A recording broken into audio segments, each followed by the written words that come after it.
Hello, Internet. Hello. Hello. Hey everyone, and welcome to another session of us being here in the Dales. We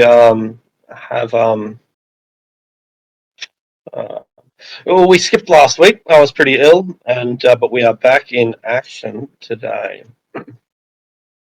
So we've been travelling through Anarok for some time now. We passed through the border forest after acquiring a plethora of Bedine slaves.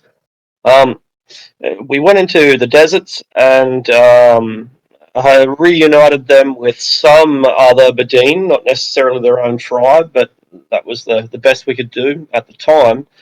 Though we had to depart their hospitality rather swiftly.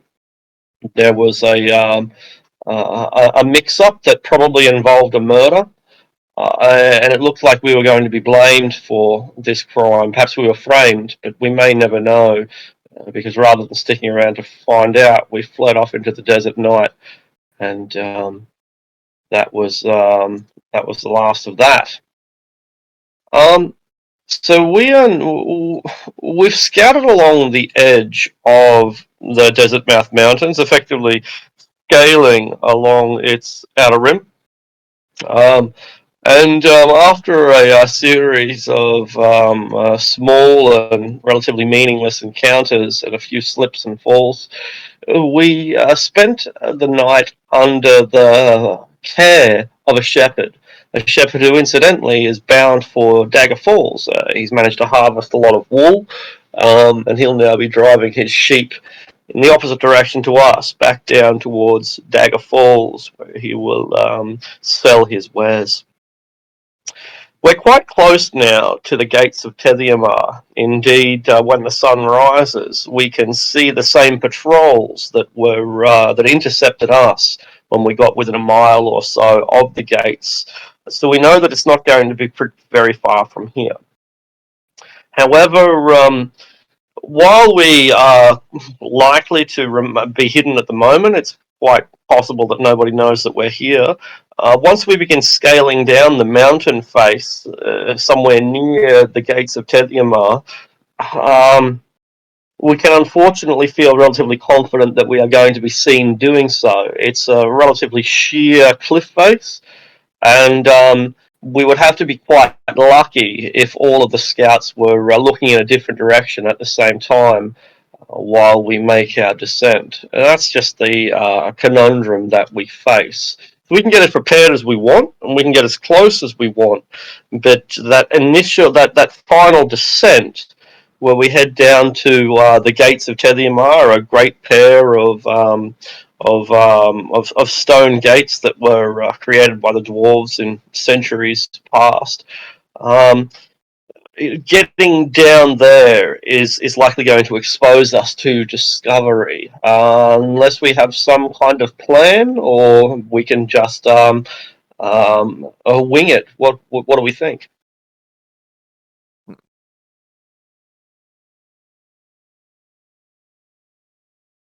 I'd say just wing it. Yeah, what time is it currently? Well, we're definitely going to get caught if we just wing it.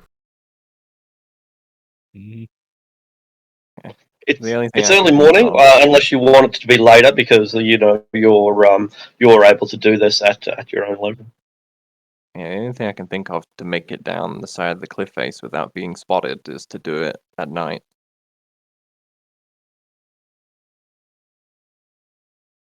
Because I imagine that most, if not all, of the scouts would be human, so they wouldn't be able to see us from that distance. The ones that we met, some of them were half elves. That's still, the dark vision is still not that long. Like 60 feet is not going to see you very far. The gates themselves are about 30 feet tall. But for clarification, some of the scouts were half elves. Also, okay. do you really want half the party to be climbing down in total darkness? They can't see anything? Yeah, that's true. Who does and who doesn't have dark vision? Just you and Artisan do. Let's see. Yeah, you're right. What would be in my bag of holding right now? I'm not sure. What have you got in it? Pretty sure it would be the opium. Is that right? Yeah, I think the opium's basically all that you've got in there by recollection. Mm-hmm. Yeah. If I got rid of that, I could give myself goggles of night. It wouldn't solve the problem for the last person, though, unfortunately. I think I could give the goggles of night to you, and my thing does have dark vision, and I could just stick close to it, and it can communicate directly to me. That's still going to be problematic climbing, because it's one thing to walk through, the forest in the dark. It's another thing to climb down a sheer mountain face without being able to see a thing. Can't think of any way to cause a distraction. Not from that kind of distance. Does anyone have the ability to change your form? Not Lily. I don't I like imagine, giving myself dark vision with wild shape. It's just kind of a personal rule. Fair enough. Yeah.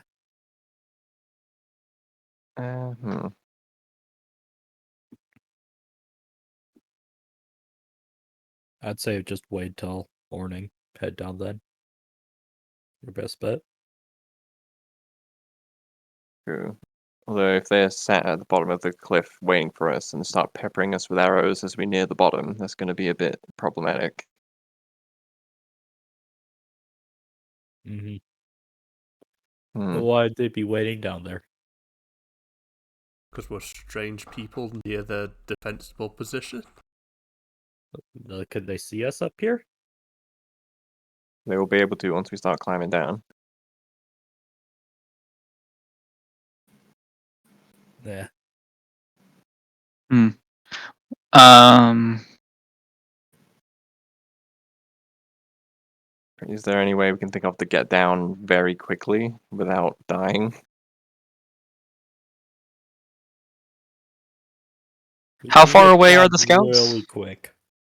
The scouts perform a circuit of between 1 and 5 miles away from the gate, so there's no signs of anybody standing at the gate. I describe the gate as a pair of vast stone doors. That's not inaccurate, but it's not what you'd see. So I'm glad that I have a chance to clarify this. Instead of just being a pair of stone doors that are flush into the mountain, they are more like iron bars. They are iron bars, so like a prison cell. The whole area is overgrown. It's if you didn't know what you were looking for, you could very easily miss it or mistake it for a cave or something. So there's lots of trees and underbrush, the sort of brambles and cacti that are the only plants that survive in this environment.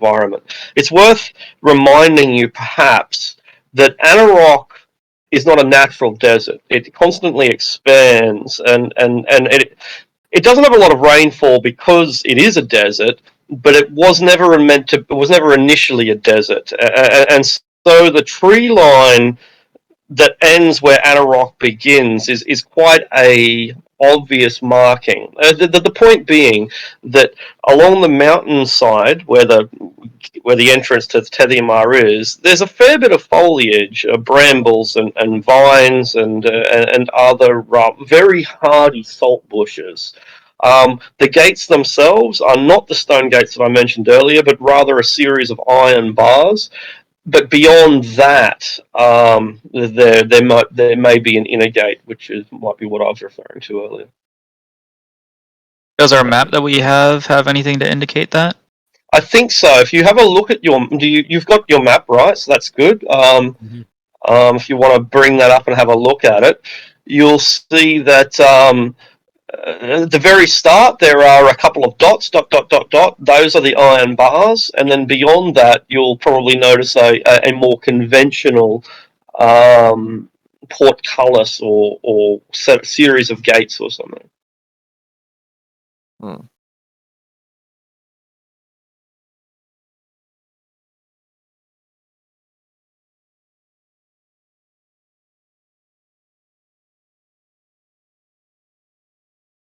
to do.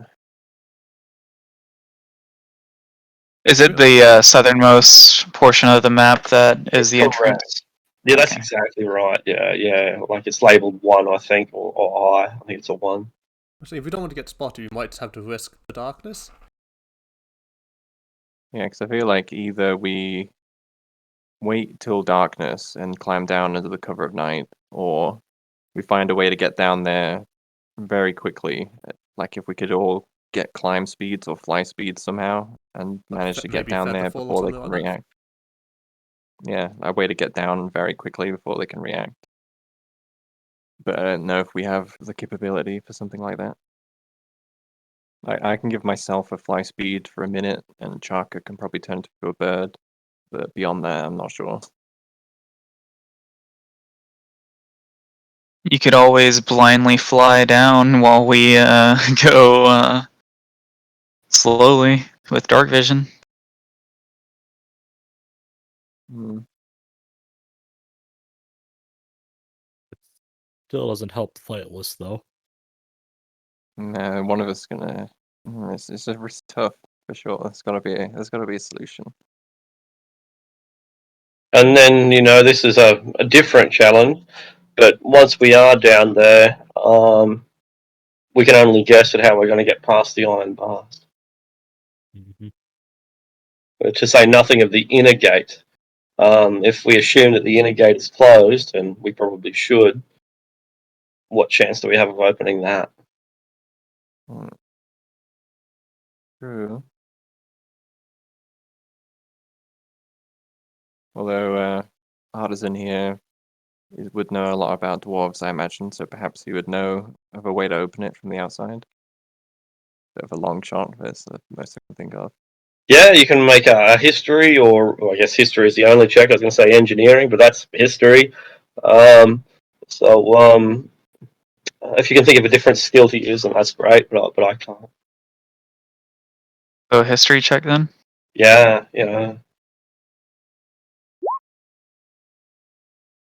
21 is fantastic.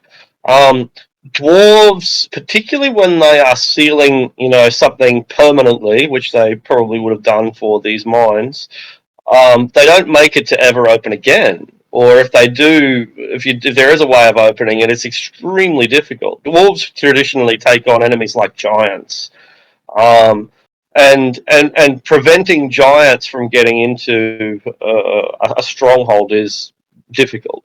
There might be some kind of mechanical trap, some kind of mechanism that makes it possible, something as simple as a lever, but that is pretty unlikely, because the whole point is for no one to ever get in again. And yet the Zentarum have done it.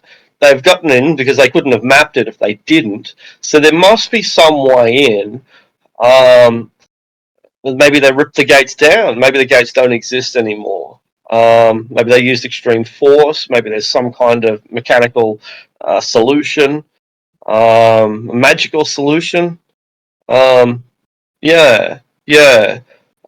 Some rather simple magics can open just about any door, and some crafty intellects can also bypass any challenge. But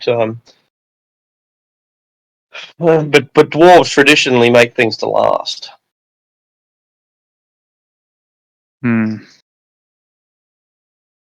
We do have two possible alternate ways in from underground. One of them is guarded by a thing that was really destroying us, and then another one is unmapped besides a few feet. Yeah, I think if we wanted to get into Teliamar alternately, we've got that tunnel that you mentioned in the desert. Mhm. It was guarded by, I think it was Feyres, or however you pronounce it. And it was absolutely wrecking us, like you say. Then there's the Brightblade tombs, but that would be a whole journey and a half. And apparently coming up from below would be even more difficult than going through the surface level door. There may not be an army waiting at this below, though. True.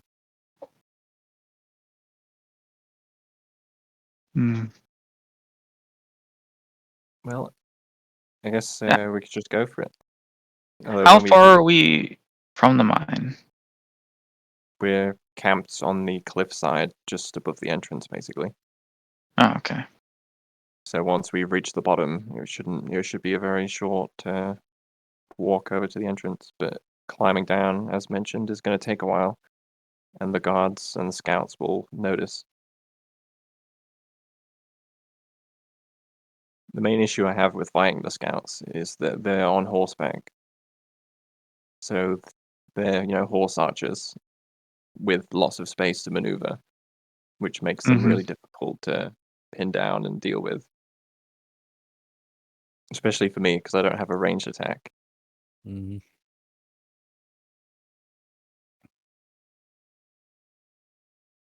How high are we above it? What was the question? How high are we above it? Yeah, good question. At the moment, you're several hundred feet high, probably over 300 feet or more, but you'll be able to follow a few tracks that can lower you down probably to about the 100-foot mark with you having a reasonable chance of not being seen in the process. How much rope do we have? Enough, We could I try think. to, like paratrooper style, or like SWAT style, like try to go rope down the cliff fast.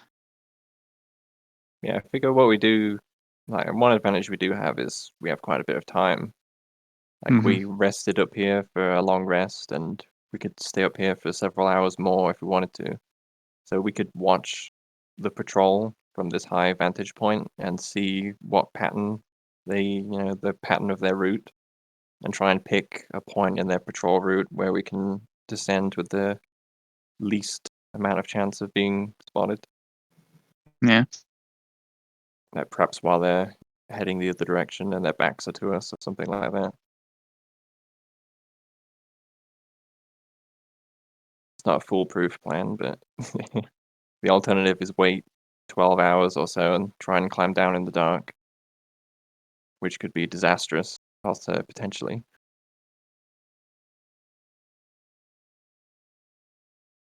Do we have camouflage options? I don't believe so. Like invisibility, even if we had invisibility, casting it on for all four of us would be a bit of a task. So, Hmm. like, how long would it take us to get to the bottom? Climbing safely. You can move at half your speed. So let's say let's say you get 100 feet away. That's just a round figure that we're going to use. It would take what's that? About 8 rounds, 9 rounds. Yeah, about 8 rounds, I think. So like a full minute of climbing. Yeah, yeah. And 60 seconds is a long time to hope you don't get seen, I suppose. Sure. Yeah, it is. It is a fair bit of time. Yeah, when the whole point of having guards is for them to stay alert at And like pretty you say, much the whole time. we're like several hundred feet up, so is about 7 minutes, I guess, climbing down. Yeah, if you were going to go all the way up from, say, the 300 or 400-foot mark. However, there's a good chance that you're able to move through fissures and past bushes and along. You should be able to get to around about the 100-foot mark before it becomes an entirely sheer drop, and you can no longer walk sideways, and you just have to go straight down. Because Mm. the furthest the patrols, I think, is 1 to 5 miles. 1 to 5 miles, yeah, and 5 miles is pretty far. Yeah. So if we Um, wait until one of the 5 mile ones, we probably will have enough time to get down without getting spotted at all. How Yeah, fast could we descend if we did like rope harnesses and descended with a rope? Yeah, again, the climbing speed's about 15 feet per round. You could dash 30 feet, but dashing down is the difference between taking your time and just abseiling. One is obviously more dangerous than the other. If we're going to do it in broad daylight, I think it's worth taking the risk to try and rappel down.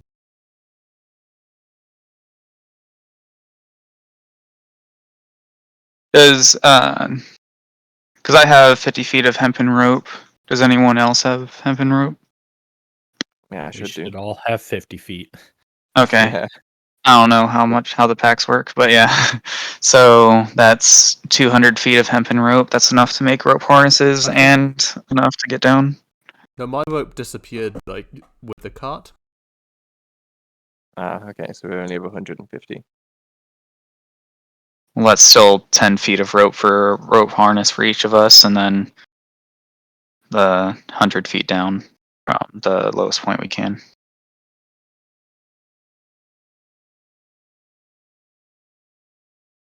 Sounds about right. I reckon abseiling or rappelling is probably going to be a test of strength Hmm. to not just lose your grip on the rope and plummet down.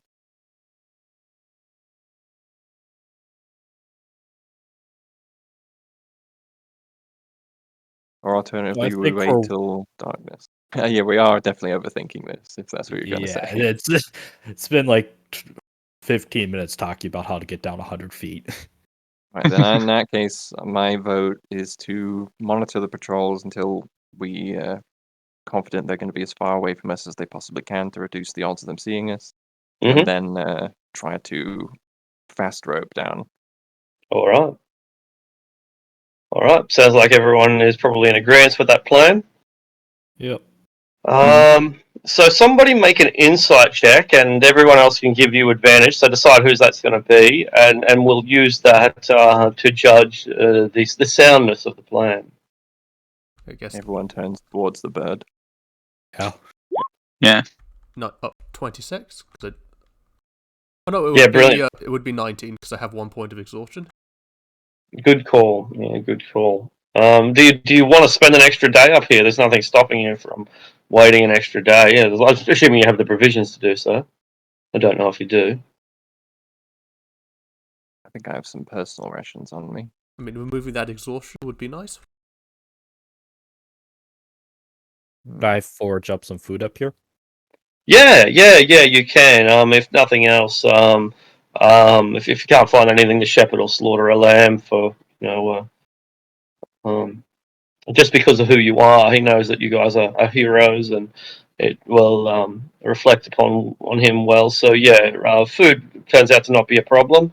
There's plenty of glacial melt, so again, water's not a problem, and you're able to forage some supplement to the protein. So yeah, you spend an extra day up here. By then, the shepherd is gone.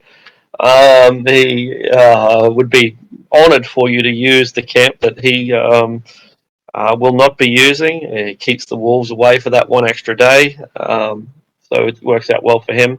You spend the extra day here, and the next morning, Flightless tells us when the best time to go is. Are we doing the whole 300 feet, or are we trying to get as low as we can for before descending? I'd say as low as we can, because worst case scenario, someone loses their grip on the rope, they're less likely to just die instantly. Excellent. So everyone make a stealth roll at advantage to represent going going past the foliage and the cliff face and everything else. Yeah. Why is it heavy armor? What? Am I in heavy armor? Yes. Yeah, you've got your like heavy armor mode sort of thing going, haven't you? Unless you've changed out of that. I never had heavy armor on. I don't know what that's from. Didn't you like absorb it into your being or something? Whatever Warforged do. No. Do you have like a suit of heavy armor in your inventory?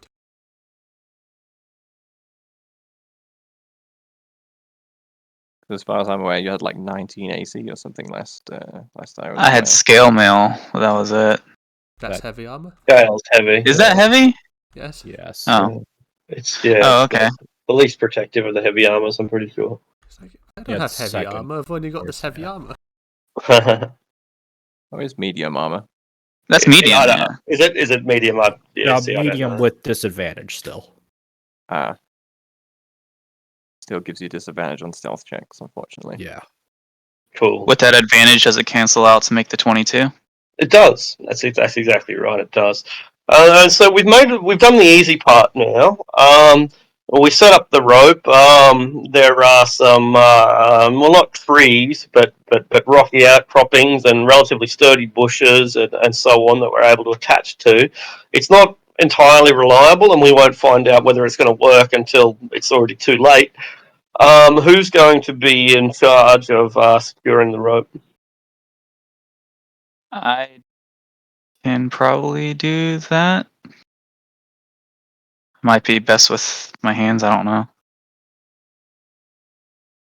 What would be the check for doing that? Usually survival, but you might think of a different check, like sleight of hand, for example. Then that's probably not best for me then. I'll do it then. Okay. Okay, so Chaka has secured the rope. The rest of you inspect it, give it a tug, and it's not great, but you've done as well as you can. If the rocks crack, then they crack. We'll use that roll, but I normally like to wait until it's already too late. Aw, okay. But it's all good. But we can use that roll. And so you're pretty sure it's secure. Who's going down first? Flightless will offer to go first. All right. Will you be going alone? Like you'll be descending the 100 feet, then the next person goes down once you've already reached the bottom? Or are we putting extra? Yep. I think we have enough rope for all four of us to go simultaneously. Yep, and you don't all want to be burdening the same rope, since that'll increase the chance that it's going to slip. So okay, go ahead. Chaka, or rather, Flightless, go ahead and make a stealth roll. This one will just be a flat roll. It technically is a disadvantage, but that's compensated by the fact that the patrol is so far away. So it just becomes a flat roll. Yeah. It takes you about a minute, roughly, and you make it down to the bottom. I'll put you on the map now. I'll put everyone on the map, but for the moment, Flightless is the only one that's down there. Hope this works. So far, so good. Alright, Flightless appears to not have any vision, but that might be because I haven't set the dark vision up outside. Give me a moment, I'll take care of that. Light. That's not how you spell light. I'd probably have to tie my Steel Defender to me. Oh yeah, yep. To get him down there. So Flightless, you'll notice that there's like a block in the dark vision, or in the dynamic lighting is probably the more correct term, and that's representing the bars that are in the way. So if you move from side to side, it might provide you a little bit more vision, but ultimately it's a... In fact, I might just delete that that central bar because it's more more hassle than... yeah, it obscures your vision in a way that I don't really intend it to. So these little dots here are the iron bars. So they've rusted over the years, but they still seem pretty damn solid. It's much like a jail cell, or maybe more like a portcullis, really. There's no place to put in a key or a lock or anything. The whole thing just seems to lift up, probably through some mechanism. And beyond it is the solid door that is made of stone. And as difficult as it's going to be to bypass these iron bars, it looks, at a glance, it looks impossible to get past the stone ones.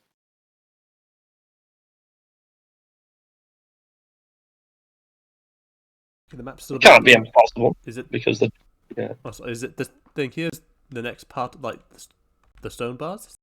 Yeah. So these are the iron bars, and yeah, where you just clicked is the stone gate itself, the actual sealed stone gate made of two parts that have come together like a pair of sliding doors that meet in the middle. There's no visible mechanism to open the bars. No, there's no visible mechanism to open the bars. It's likely that the dwarves have some mechanism on the inside specifically to prevent people from, being able to open the bars from the outside. It's locked from within. Is the purpose of bars? That is the purpose of bars, that's right. And if the dwarves happen to lock themselves outside, well, they're never getting back in again. But, you're not going to make that mistake with a castle. We all went out for lunch and forgot the keys in the castle. Precisely. And it just so happens that every single person in the castle went out for lunch together because it was like grandma's birthday or something.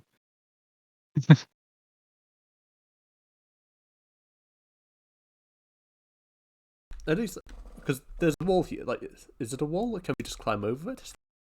This is a set of iron bars that go from the floor to the ceiling, which is probably some 20 feet high, and wider than it appears. It appears to only be, 5 or 10 feet wide. It's more like 15 feet wide, so it's not an entirely accurate representation. You could probably march 2 horses side by side through here without them touching the sides. Whoever's going down next can make their stealth roll. Athletics check isn't that important, but a stealth roll is.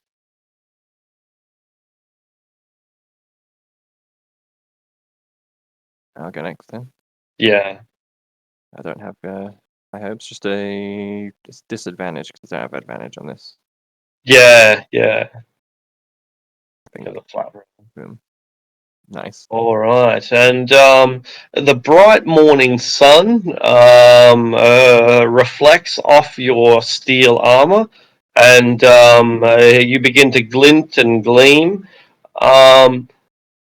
You're about halfway down when horns, trumpets, bugles begin to blare from the scouts. So we're several miles away, but just as a mirror might be able to be detectable from several miles up in the sky, so too does your armor reflect the sun and apparently alert the guards. So we've now got half the party down at the bottom, half the party still up the top, and the sounds of scouts that are alerted and are almost certainly rushing back to investigate. Too radiant for my own good. Yeah.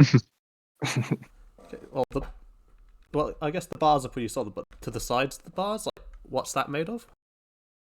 Stone. Yeah. Is it just a solid piece of stone, or is it like brick? No, manufactured stone. Yeah. So brick is probably a better example of stone bricks, but bricks all the same. Because they probably use something similar to cement, and it's pretty old. Like, is it still like sturdy, or could you scrape it out? Cement? I guess it's going to be an investigation roll to determine that. Dwarves are, of course, master craftsmen, but as you point out, it must have been held together with something. Don't know much about cement.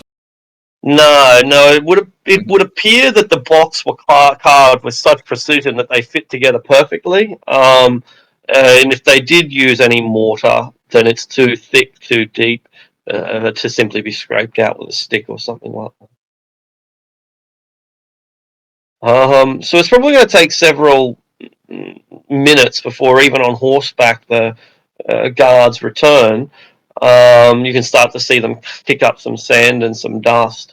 The two of you that still remain up the top, would you like to descend down? I'll head down after Artisan.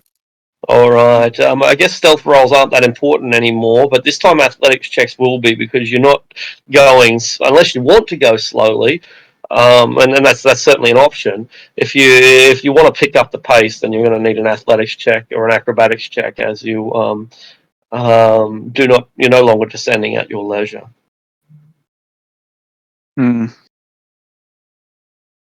I guess an athletics check. What do I have to lose? Only my life. Yeah. Would this be a normal roll? Yeah. Inspiration.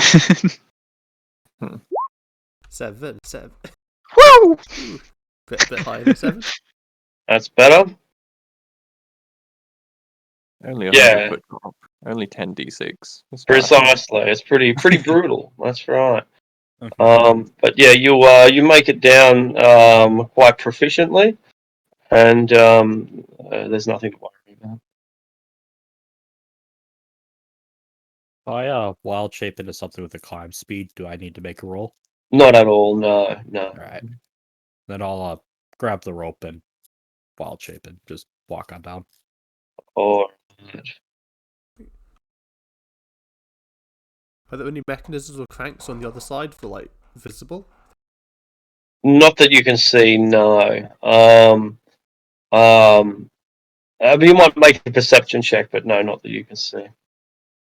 How small is the size between the gates?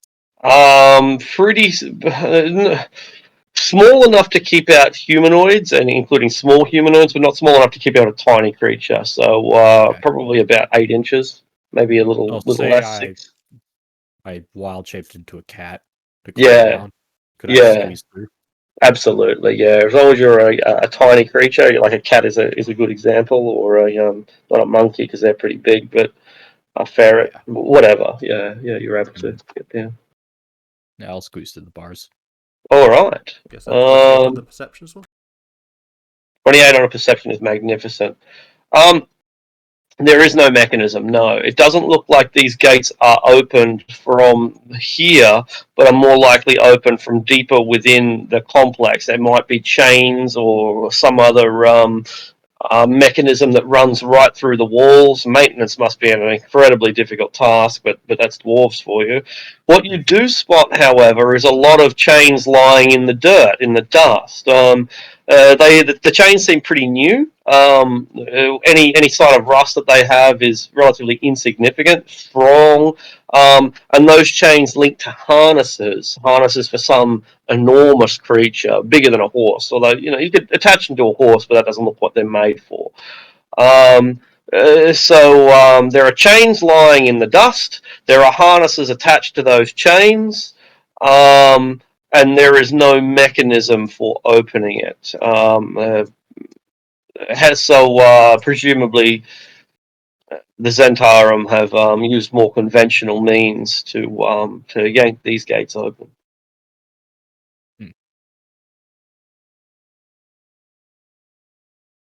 Gotta find a way to get past these bars, and quick.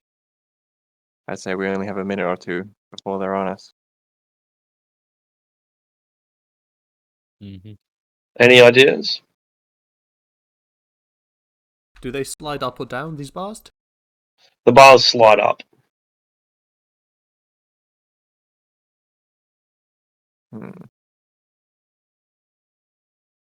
Is there a gap between the bars and the floor so I can wedge something beneath it?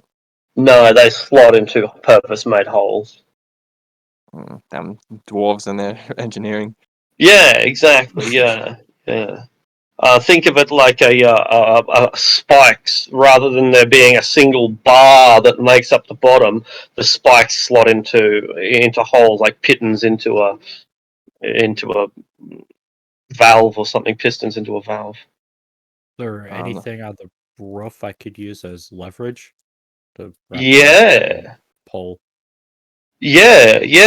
There might be hooks or something, so that in an emergency, there's some way to open these if the mechanism break. Yeah, hooks or pulleys or rings, iron rings.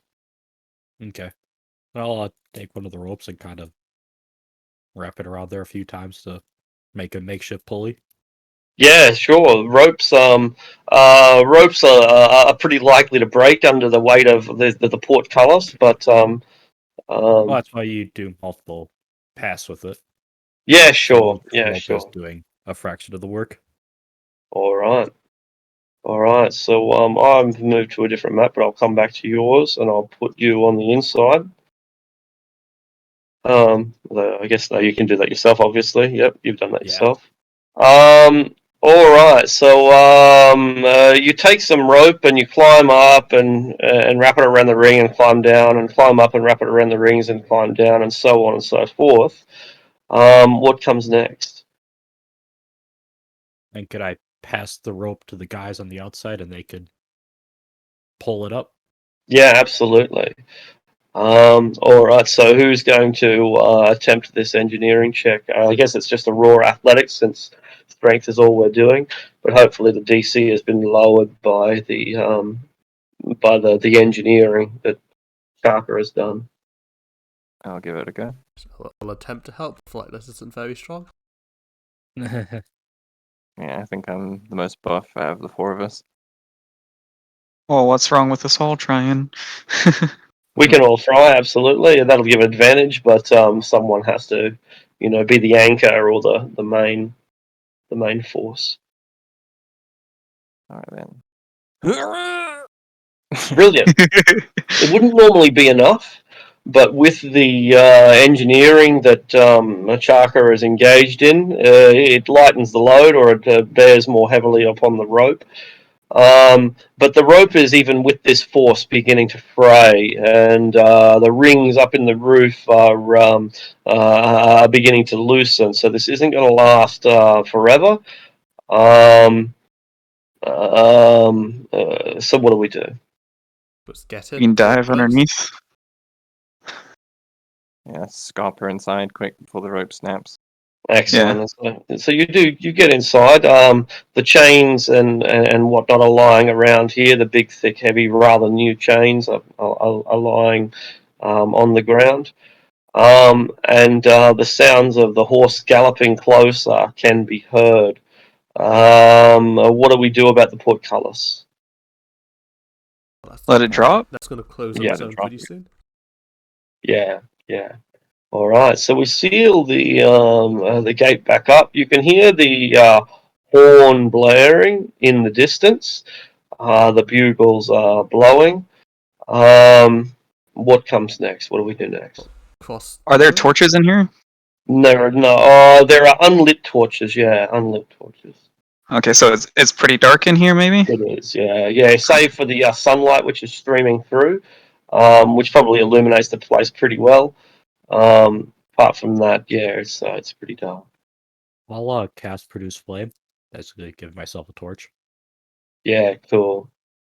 And have Flightless cross over to like where the stone doors are, but he's gonna keep an eye out for like pressure plates and the like, because this place, I mean, it's not meant to be entered. Yeah, it's not meant to be entered. That's right. So I'll make an investigation check as you do so. Oh, by the way, Chaka, you can't cast spells in wild shape, can you? So you have to return to normal form. Yeah. I imagine cool. I changed back to do the rope trick, anyways. 19. Yeah, cool. You look around for such traps and so on, and you don't find any, which I guess is a bit of an oversight. Or more to the point, you do find some, but they've all been expended. There are arrow slits in the wall that used crossbow-style mechanisms, and poison gas traps, and virtually every other mechanical pitfall and danger that the dwarves can master.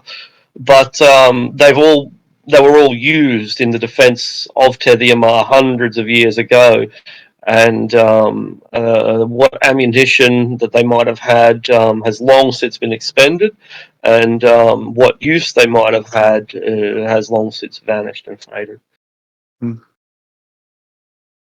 One thing you do notice is that the Zentarum have effectively welded some rings to the outside of these gates.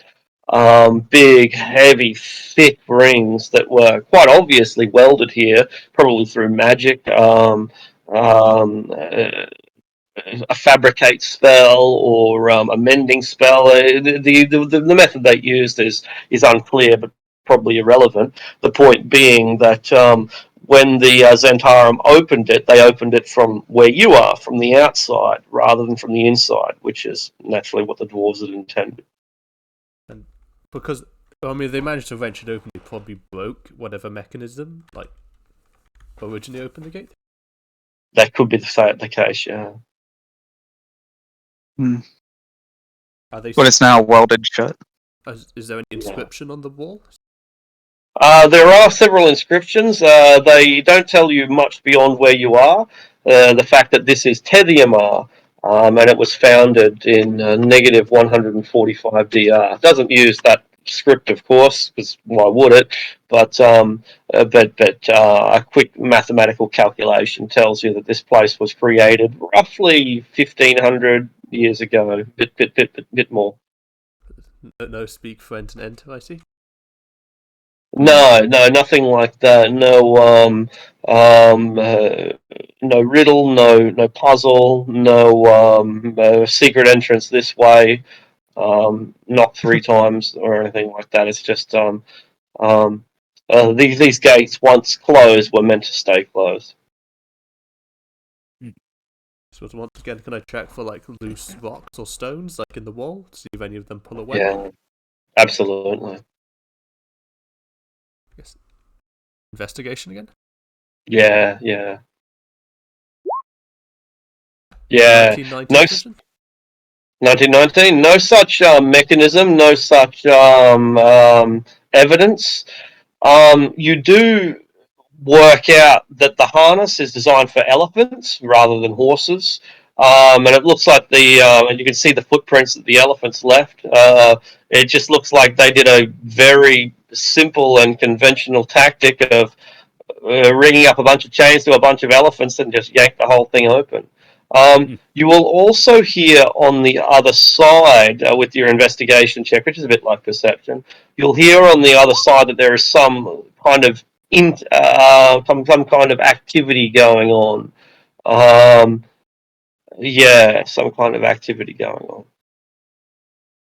I suppose once he starts hearing it, he like put his like head against it, like I suppose an attempt to hear better and then mimic the sounds he's hearing to the rest of the group.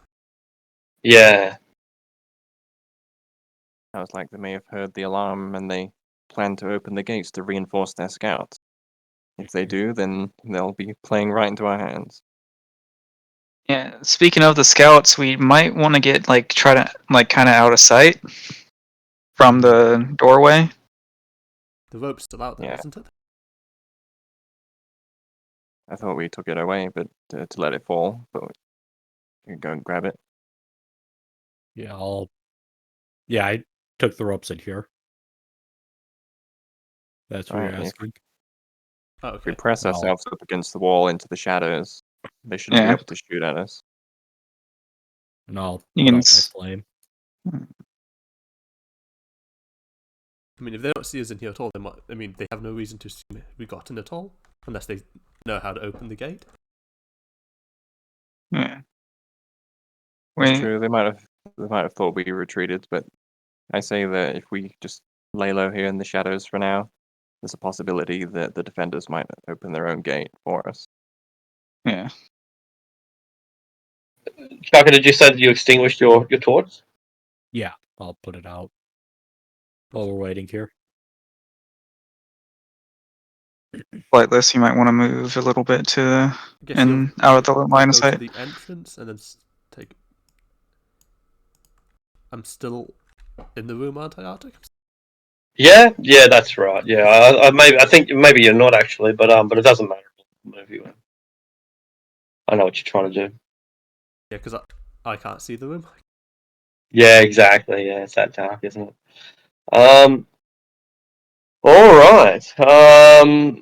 So you wait a couple of minutes, and as you prepare either to hide or just a sort of counter ambush, and your theories come to fruition. It does seem that they might have broken the mechanisms. For while they are trying to operate them, you can also hear the heaving of some tremendous creature or creatures trying to push the gate outwards towards you. What do we do? The scouts have not yet arrived. You could try to get more behind the doors. Yeah, I'd say just wait. Hmm. See what happens. Because I'm not sure where I should be standing. Probably next to Excuse me. Eleanor. Yeah, I'll move next to Eleanor. Yeah. I can't see Eleanor. All right. I'm right. I think I was clipping into the wall a little bit. I'm right here. I see your little name tag, so he'll go to where he can hear Eleanor, like in her armor. Absolutely. The gates begin to open. Which gates? The inner gates. That wasn't supposed to spin quite that way, but I might just delete it and put in some fresh ones. They're opening like that. They are being opened by a pair of enormous ogres. And I think ogres have dark vision. I'll check that. But I'm pretty sure it's illuminated in there anyway. Yeah, they do. Is it illuminated? Maybe it's not. Yeah, I guess it's not. But you'll see the ogres pushing it open, and they'll look out, and with nowhere for you to hide, they are going to notice you immediately, and they call out in an alarm, and the gig is up. We are the intruders, and the defenders respond to our invasion.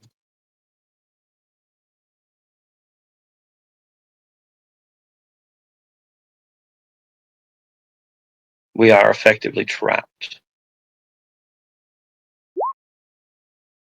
Effectively. Like the mines of Moria. There's only one way to go. It's deeper inside. Yeah. Fully invested.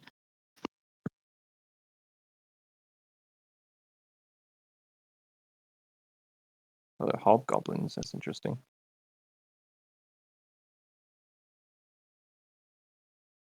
I guess the garrison for Tethiamar is mostly goblinoids. All right. They call out in their own native tongue, the goblin tongue. No one understands that, do they?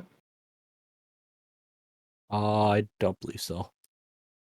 All right. They will form up, but their dark vision is only 60 feet, which is going to be enough, depending on where they stand. If I stayed where I was, I might have been fine. Yeah.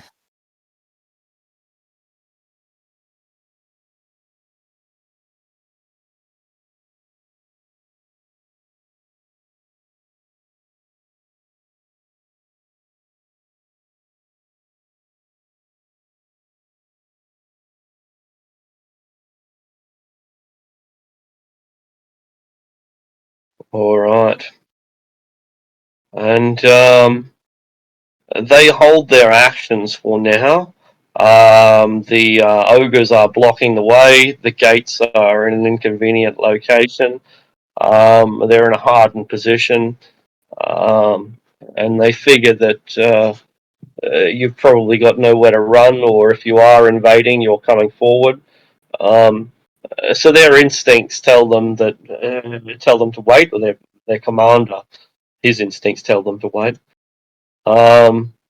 Chaka. Can I see the ogres? They're like right here. Yeah, well, you can't see that one because it's behind the gate, and I don't think you can see that one just because of the angle of the same gate. So, if I'll draw in like the gate is currently like that, and this gate is currently like that, and so that's probably why your vision is blocked. Okay. So you understand? Yeah. Yeah, it just looks really weird with the way the dynamic lighting's Yeah. set up. So I'll kind of poke out a little bit. Drop my wildfire spirit.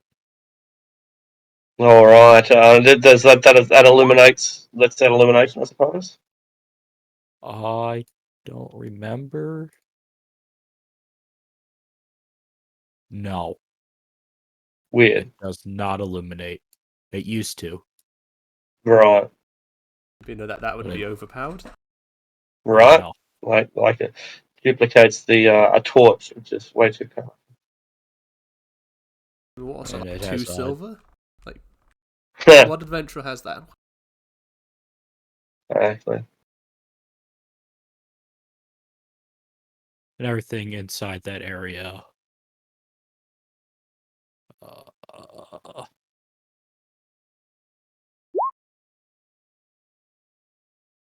Takes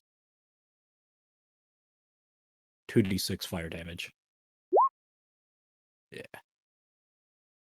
What DC? DC 15.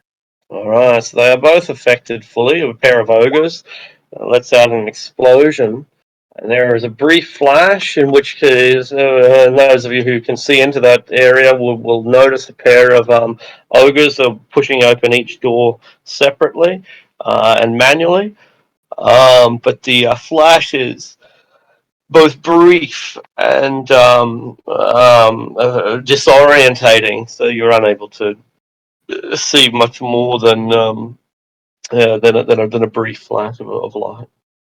Then I'll bonus action Shillelagh. And Awesome. hop back in there. On the wildfire spirits go, it will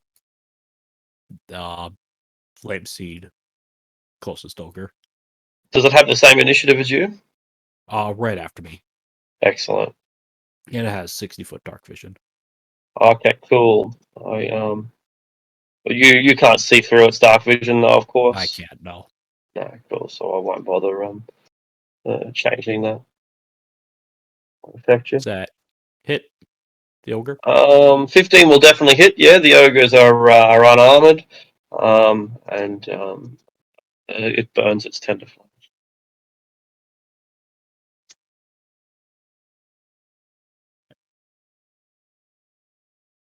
All right. So flightless. This is a dire situation. Creatures are strong enough to open stone doors have done so. Some well-organized militants, speaking in the goblin tongue, have arranged themselves into a death zone, a kill zone. The bars are closed behind us, and beyond the bars are the approaching scouts. Anyway, It's so dark that I could hear the ogres, but I can't even see them. yeah, that's right. Yeah, it's the sunlight streams about 100 feet in, and that's as far as it gets. So he will first, actually, he will draw upon the elven magic of his short bow and cast daylight. Yes. And put it like in this square here, like Right. I guess, like draw it back like a centimeter and just limp it so that it lands there. And it's 60-120, isn't it? Yeah. Daylight. Yeah, so it's quite a lot of light. He's going to bonus action, insightful fighting on this ogre he can see here, which is he needs to make a deception check. All right. So against his insight, I would assume. No, it's my insight against his deception. Oh, okay. All right. Let's check.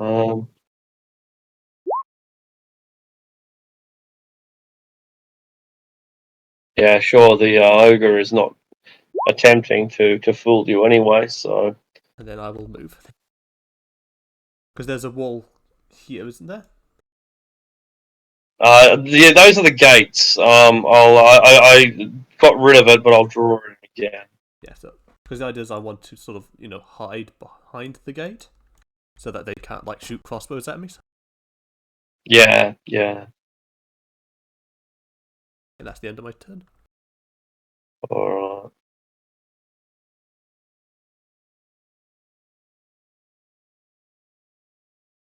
A little bit more this way, but you get the idea. Okay, cool. That was flightless. The hobgoblins are continuing to hold their action, Eleanor. Let's see.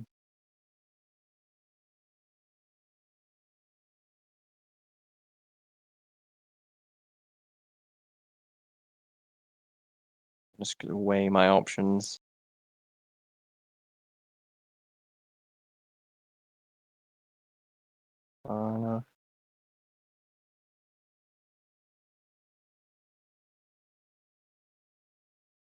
Well, I think there's only one thing for it.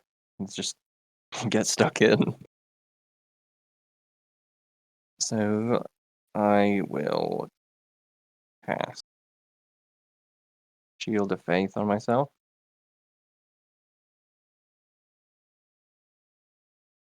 And also dodge. I'm gonna do a big sort of come and get me maneuver. So I'll move up into the that's all right. That's a lot. You are exposed to an absolute hail of fire. I assume it's going to be a good thing you dodged. Yeah, I thought there was like a couple of archers hiding behind the door already, but you'll see. You'll see. Yeah. 14 bows. Oh, nice. 1, 2, 3, 4, 5, 6, 7, 8, 9, 10, 11, 12, 13, 14. You have +2 armor class from the ogre giving you cover, but none of them are at disadvantage. Even though I'm dodging. Oh yeah, because you're dodging, right? Yeah, so that will be disadvantage. So 12, a 9, and again, you can factor in the +2 armor class. A 12, a 9, a 9, a 14, a 19, probably still not enough. 7, 10, an 11, a 9, an 18, a 6, a 10, 15, and a 10. And the 18s or 19s hit? With the dodge, ogre bonus, and Shield of Faith bonus, none of them hit. Excellent, excellent. Somehow. Yeah, the arrows all clink against the stone, and the hobgoblins reload to respond. There's no super tanks this week for you to deal with, Arctic. Yeah. I'm not a super tank though. I don't even have a shield. And the other Dale's game, we were going up against goblins too, and we have a wizard artificer warlock monstrosity that had 25 AC shield and then wall of wind to give everything disadvantage against him. See. Alrighty, well, charging up into the mouth of this doorway and just being showered with arrows, none of which somehow managed to find a soft spot. I will step back a little bit. All I assume right. this space is occupied, so as far as I'm gonna be able to step back. Yeah, probably. Artisan.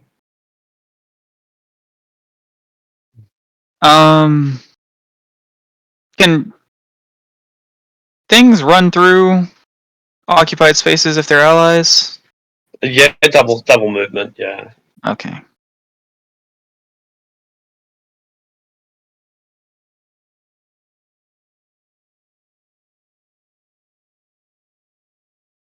Shoot.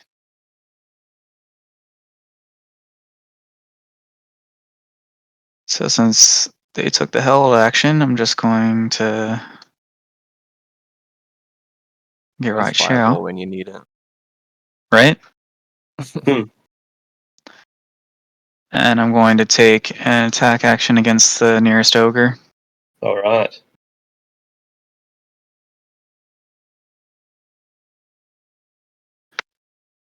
All right, and the soft, flabby flesh is very vulnerable. So you strike it for a relatively insignificant scrape that does little more than angers it. You hit it again, and the fury that the anger feels only grows. Still defender's going to run up. How far was that?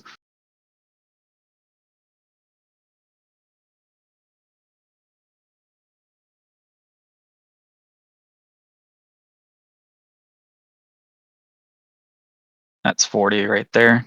So he can actually just chill right there for a second, take the dodge action. And that'll be my turn. All right. The ogres strike mostly out of instinct. stop what they are doing, which is opening the doors, and pick up chains or iron bars or something conveniently close, which duplicates as a club. And the first one strikes at Artisan for 19.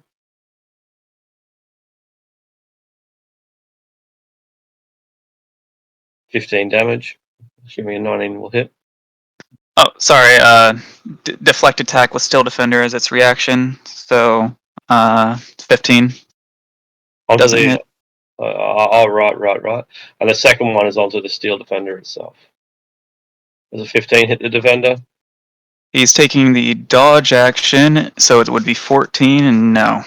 All right. And the chains and iron bars swing and loose. And a hobgoblin voice from behind yells out in the giant tongue. Does anyone understand giant? No? All right, gives a command, but and the ogres are abashed by the command, whatever it was. The hobgoblins open fire again.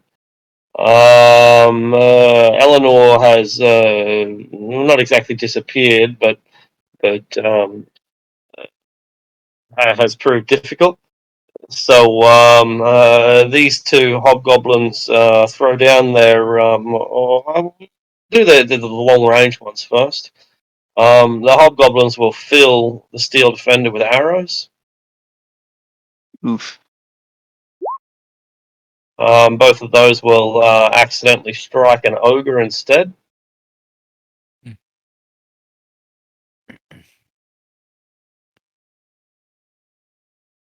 And then the absolute hail of arrows comes down from the two bands of warriors. 1, 2, 3, 4, 5, 6, 7, 8, 9, 10, which will surely kill the Steel Defender. Yeah. That's. I want to make sure, though. Has 30 life, 15 to hit. Probably won't then, since it was dodging.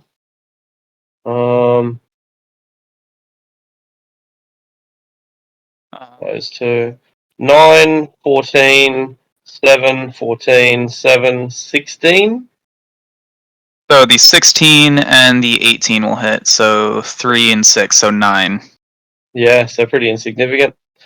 And then but it's not significant actually because they have martial advantage. So an extra 46 on top of that. 9 plus 15 is 24. And that's when the other hobgoblins throw down their bows, run in and grab their swords with two hands, and swing. 10 and 12 will both miss. All right, Chaka. Well, we are clogging the main entrance, but this appears to be a kill zone, and this is just the initial guards. I'll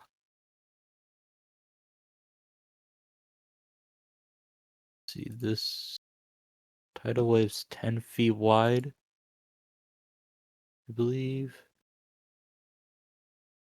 Please use AoE if you have it. Yeah. I don't have good AoE is the problem. Oh. If only we had Raws. Such a shame wildfire druids don't get fireball. Why did I get rid of that? Huh. Yeah. So if I do what is it, a tidal wave, it's 10 feet wide. If I do it up the middle, can I hit both of these guys? No, because they are 50. Yeah, no. Yeah, that's what I figured. Yeah. In that case, I'll just do it across these guys then. Yeah, sure. No worries. And so it's so what's the they're within range, right? You're able to yep, and did it hit them all with the length of the spell? Yep. Well, awesome. 20 feet, goes 30 feet across. Cool. I figured that you knew what you were doing. So they're all dex saves. Yeah, cool. Yeah. 1, 2, 3, 4, 5, 6, 7, 8, 9, 10.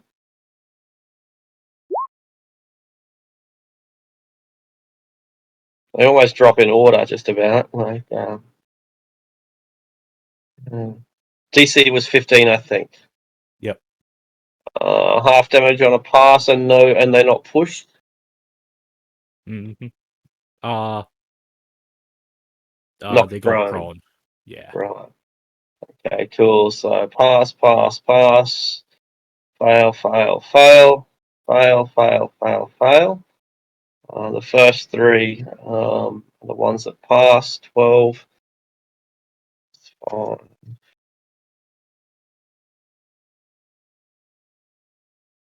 And the ones that are knocked to the ground are also drowned in the process.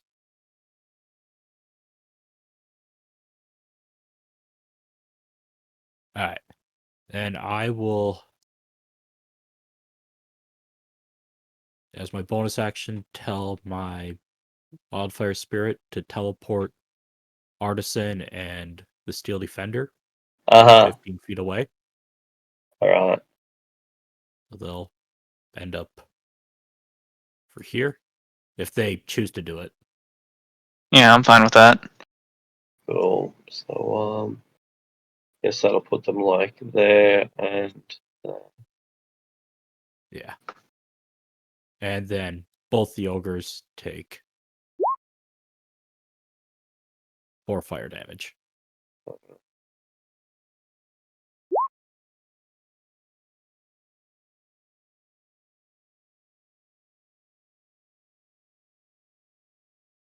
All right. Lightless. No, yep. Step back here.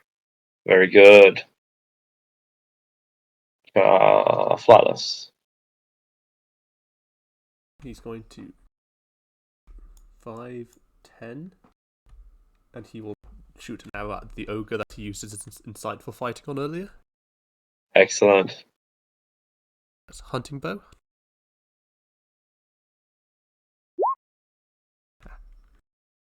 Never mind.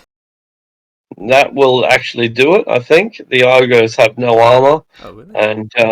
And yeah, they're just big, flabby, fleshy things, and with their dexterity as poor as it is, it makes them easy targets. And with the insightful fighting, I get to do my sneak attack damage onto him. All right. 10 damage. Ooh, not bad. Hobgoblin Captain barks his orders once again. He's putting on his armor as we speak. He's getting dressed into his scale or plate or whatever it is that he wears. And he barks orders in the giant tongue, and then barks orders in the goblin tongue as well. And it's time to disappear around the corner again. Yeah. All right, Lady Eleanor. Alright, I'll charge up into the gap that's been left between these two ogres. And I'll focus my attacks on this one to start with. One on the right. It is more heavily injured, so that's a good choice. Attack 1. Not going to hit. 9 will not do it. 25 will. And so I'll smite on that last one, because that's pretty underwhelming. Level 1. Better. 23, right? Yep. The ogre is looking crippled and wants to strike out and injure you, but he's hearing the commands that apparently are contradicting that simple attack, and it leaves him confused. If he doesn't fight back, he will die, but if he doesn't follow instructions, he'll probably be executed for insubordination. Poor ogre. Poor ogre. Lady Eleanor. Oh, that was just me. It's artisan. Of course, my mistake. All right.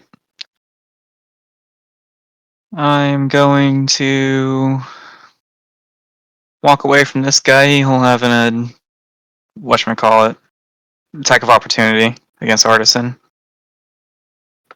The ogre and the ogre and the goblin, presumably. This guy. Yeah, the He's ogre out of also range. has 10-foot reach, so. Oh, okay. And both of them. Both the ogres, yeah. Yeah, both the ogres and the hobgoblin. If he was standing here, he would be hit by both ogres. I think he's 15 feet away from the other one. Yeah, I'm looking at the devastator, the steel defender. Yeah, cool. All right, so hobgoblin to begin with. That's quite obviously a miss. The ogre following through with his length of chain. Not going to do That's it a miss either. as well. And Artisan is going to take an attack action against the nearest hobgoblin. Was 14 hit. Will not. They are armored and are ready for battle. Going to hit him again. Does that hit? You break through their scale and weakened as he was by the tidal wave, he is finished off.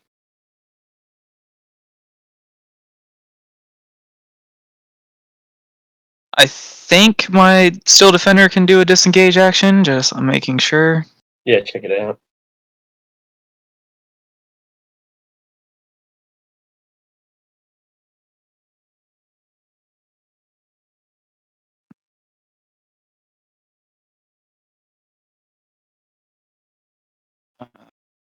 You...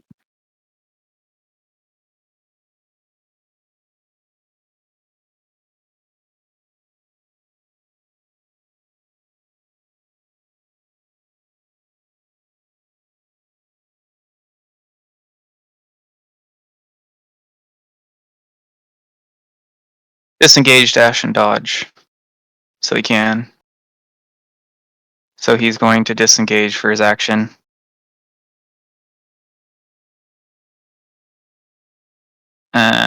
And go right here.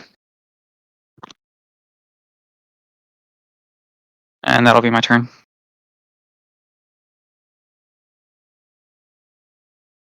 No worries.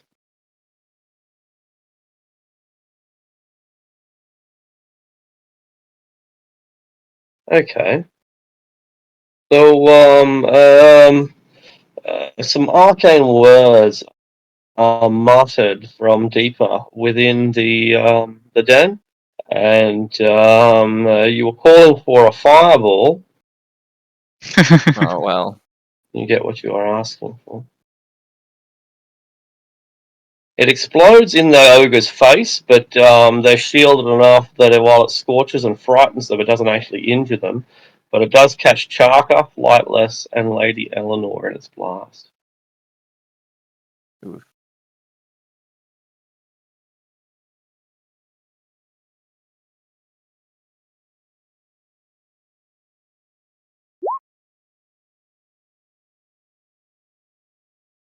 That's good.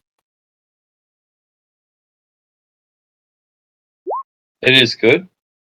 It's not the most devastating fireball, but you absorb the majority of it anyway. And 11 points of damage for those of you who are not resistant to flame.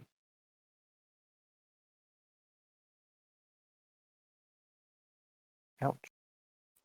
The mage disappears again into the corridor from whence he has come. And the ogres follow their instructions, such as they are, and ignoring Lady Eleanor, they attempt to close the door. One of them fails. Two of them fail. They are weakened by the wounds. They are frightened by the fire. And though they do grab a pair of great rings and tug at them, they're so frightened of this Woman of Steel, combined with their explosions that are apparently friendly fire, that their attempts are not just ineffective; they're utterly pathetic, and they leave both of the ogres injured and with dislocated shoulders. Nice.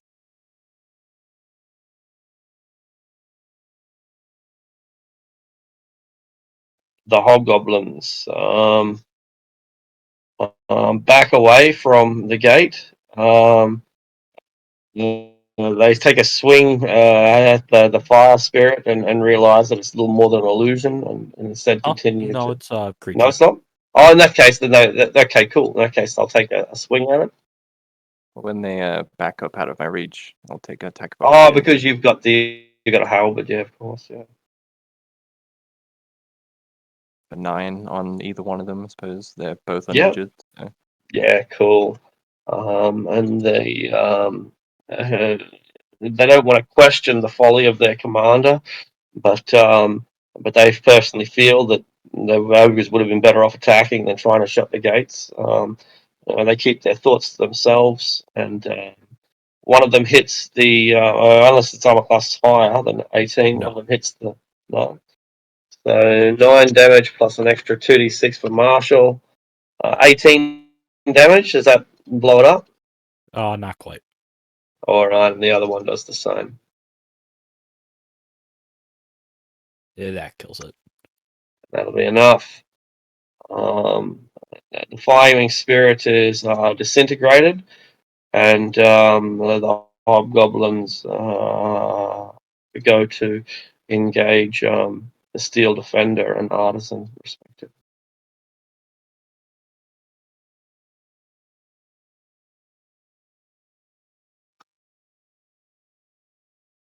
All right.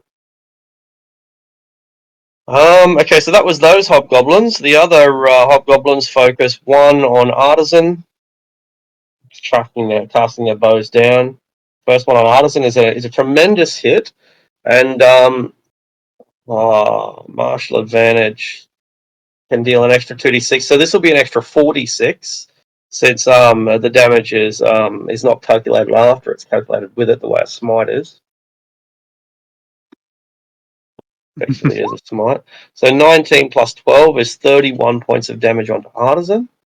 Jesus Christ. Right. And and the other one is a 21 or 19 if it's dodging on the steel defender for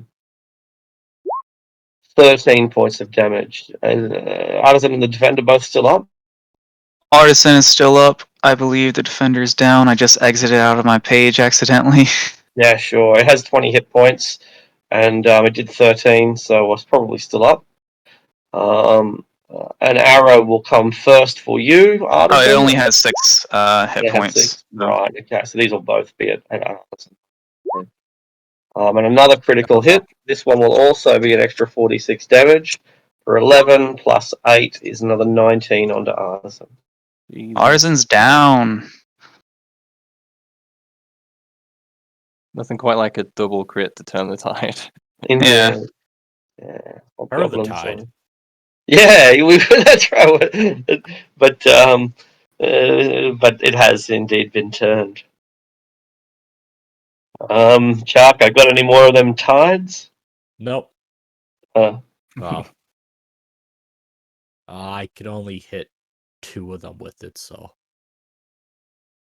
yeah. So I'll start by running forward, casting Green Flame Blade, smacking this guy. Quarterstaff. Not going to be enough. They are flimsy, but not that clumsy. Clumsy, but not that clumsy. I'll line range. Healing word range 30 feet. 30. Yeah, it's 30, I think. Is it 60? Yeah. Is it my mistake? Yeah. So I'll cast that on artisan. All right. 5 wounds. Right. And that's my go. Okay, flightless. You're scorched by the flames, although the worst of it you absorbed. But once you pop your head around the corner, you'll see that we are in a dire situation. Which he will do, and he'll shoot an. I guess he'll do an arrow again at the one he's incited. Not much else. Yeah. That'll hit, unarmored as they A are. lot of damage. A lot, but not enough. You strike into the ogre's chest, but narrowly miss its heart. And it is as panicked as its companion, tugging at the door, but unable to make it. This massive door budge. He's going to move right into the corner this time. Hmm. The blaring horns are getting closer.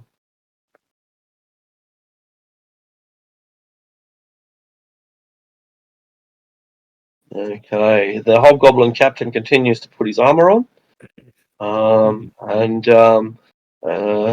chastises the ogres for being unable to perform their tasks under pressure, and orders his hobgoblins to form up, to get into formation and to stop dilly-dallying around the way they are.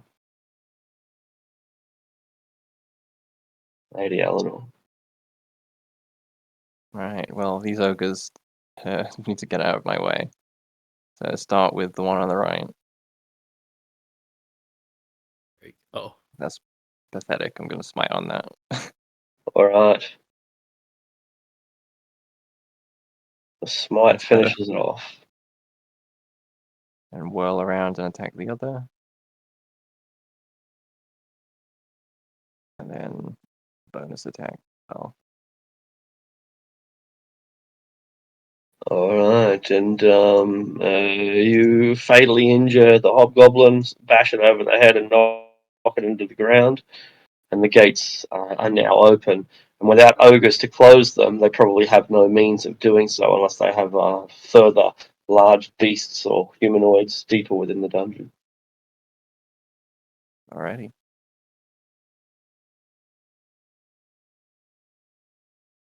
Artisan. Yep.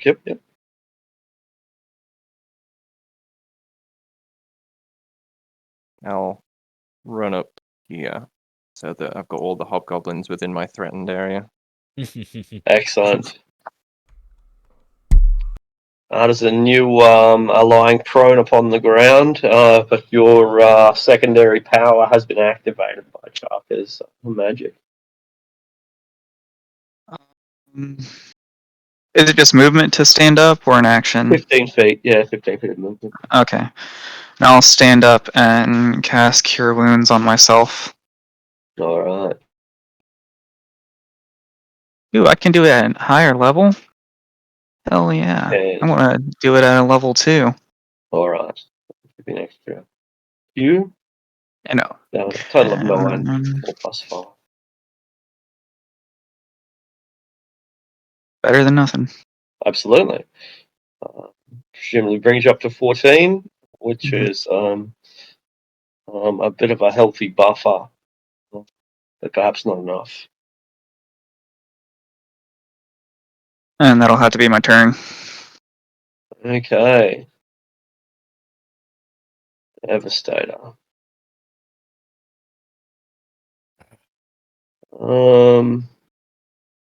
The Devastator appears around and sees that we are making some significant advancements. Tries to assess who is the greatest threat. Eleanor deflected all the arrows. Artisan is a machine. Charker is at the rear. It is visible. I didn't notice Charker casting the spell though. It's going to go for Eleanor. Probably not the best choice, but he goes for Eleanor because he's going to use a spell that she can't avoid. and since she was so good at defending against all of the arrows, she might be an excellent target to hit with a magic missile. A total of 10 points of damage. It is unavoidable. And he's not surprised that it doesn't bring her down. But since it is unerring, it at least achieves its objective. Well, that's some pretty shit damage, so. It was. Not Take great that over a tactics. second fireball. Yeah, Uh-huh. exactly. Yeah. Well, it wouldn't be able to fireball you without taking out some of the other defenders, and doesn't want to do that just yet.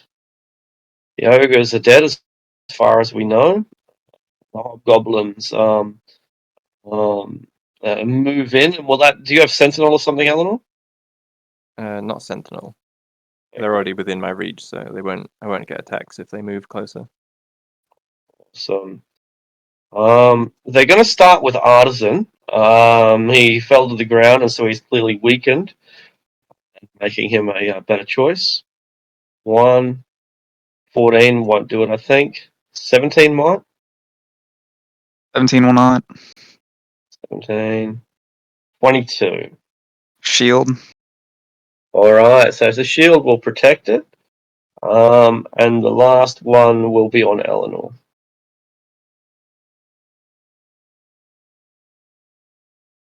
That will not be enough. There are a couple of archers. The archers, rather than firing with their bows, one will fire with a bow and then draw its sword. The other will reposition. Rather than drawing its sword, I think it might equip its shield instead. So this one will run over. He'll get here. He'll put on his shield. That takes an action. And the other one will drop his bow, also draw his shield. And it looks like they are going to form a shield wall in front of their leaders. Parker. I'm gonna run forward to here and try to bap this guy with the green flame blade. Alright.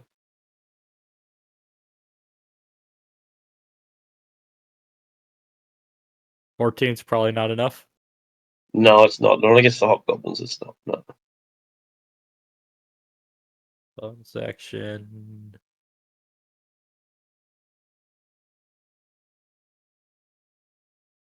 I don't have anything.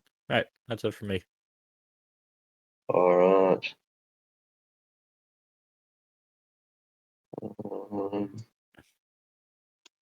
Checking out the amount of time it takes to get armor, getting into and out of armor. Here we go. I think it's 10 rounds. Several minutes, is it? Oh shit, 10 minutes. 10 minutes for heavy, yeah. Goodness gracious, it's a long time. Yes, it's Yes. silly. Wait just a sec, guys. I'll be there in a second. Yeah, it's going to take some time. So Alright. we'll just stand in a circle and wait for him to finish putting his armor on. So yeah, now we can start. Yeah. Excellent choice. Timeout? Do I get a timeout? If it's flightless instead, I'll move back into the opening. Yeah. Is that what I assume to be the wizard down there? No, that's one of the guys putting it. He just dropped his bow and pulled out his shield. Okay.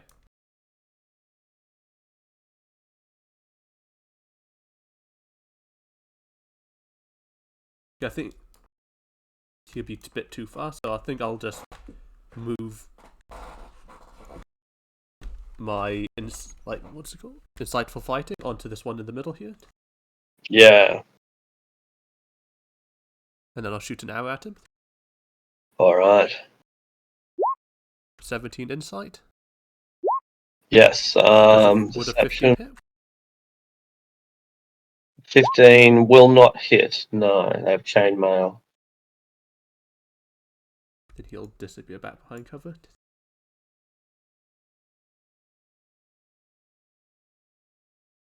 Doesn't have to worry about anything shutting the doors now. Mm-hmm. Now they're just a wall.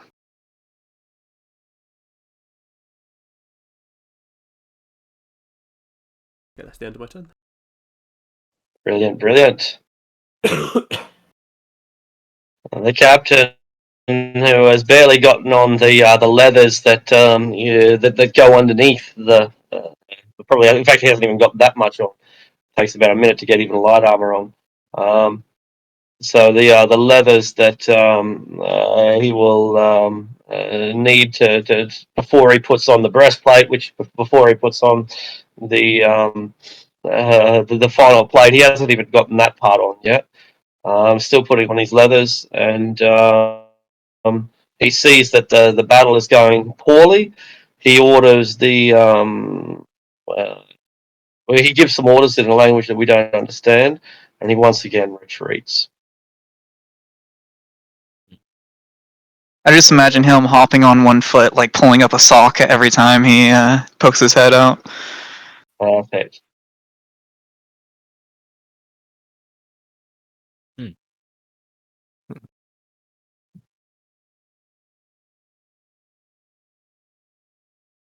Yeah. Lady Eleanor.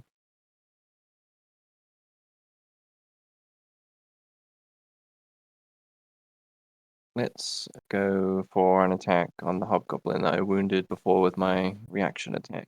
See if I can finish him off. Do it. Really not going to do it. No. That's not going to do it either. That's awful. All Terrible. right. He fights defensively, as commanded to do so, and it pays off. Might as well just skip my turn.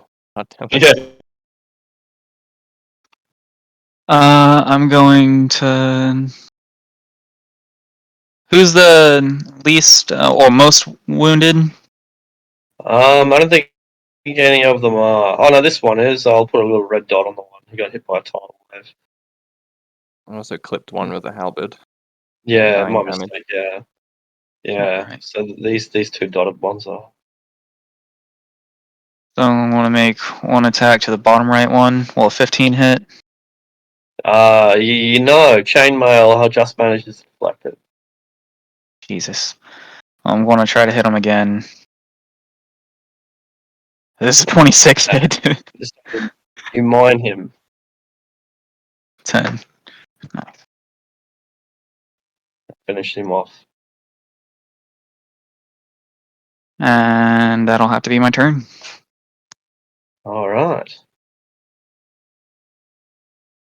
Hobgoblin Devastator sees the way that this is going, and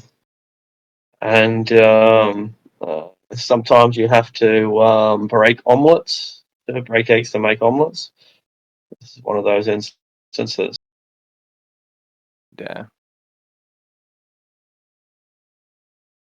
It puts it there, then how to do this? Puts it there, so it's only going to kill 2 of his hobgoblins, and get all 3 of you in the process. All right. This time he ups the spell because I prefer Noblesse. Surely.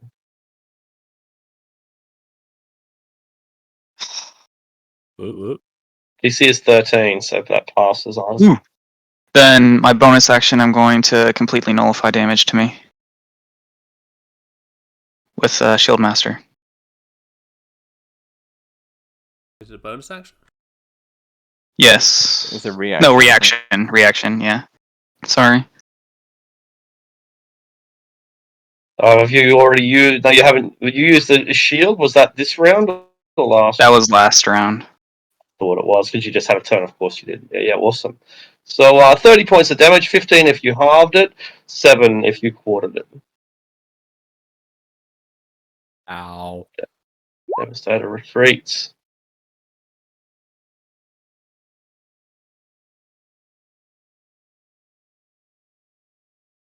Okay, no ogres. The last hobgoblin is still in action. And he knows that his doom is imminent. So he will attack Artisan. 17 No, hit. won't do it? No.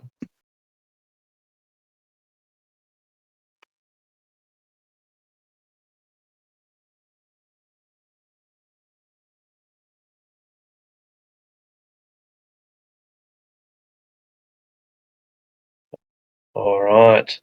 And these two hobgoblins go into a retreat to block up the door to protect their commanders. Shaka. I'll come forward. Throwing some flames around.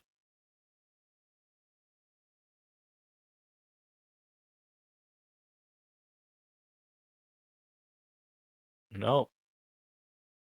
That's all I got. All right. Is it arrow time? Might be. 5, 10. And he'll put an arrow towards the last one. All right. 14. 14 will not be enough there, where chain man. Back into the corner with the kipping.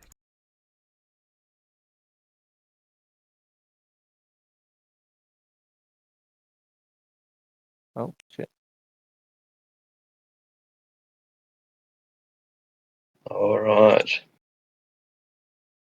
The captain gives another order, but you don't see him this time. He yells out the order and retreats.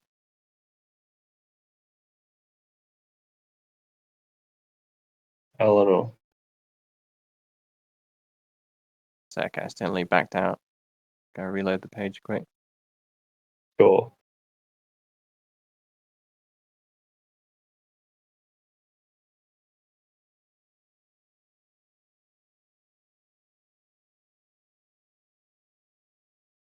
Okay, alright. I'm gonna go ahead and standard action heal myself for a lot. Putting me up to 15 to 40 using my lay on hands. Very useful. Very useful. And then pack bonus action. How do I want to smite on this? On a mere hobgoblin? Considering how low we are, probably. It also makes up for me not doing my other attacks. At least I one-shot him.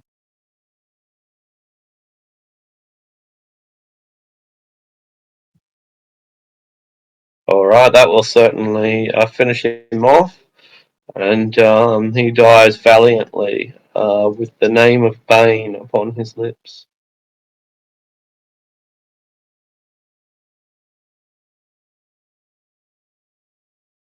All right, what is the plan? Yeah, I'll quickly say, are we gonna back out or push harder in? I think the only way we can go is in. Yeah.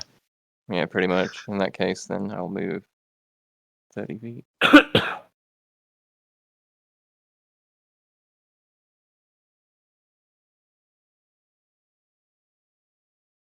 Be my turn. All right.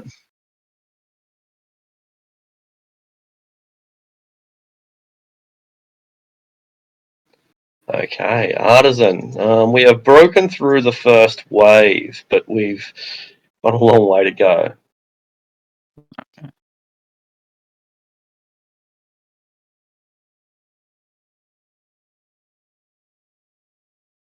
So I'm going to how long is a minute? How many turns? It's 10. Okay. Well, I'm going to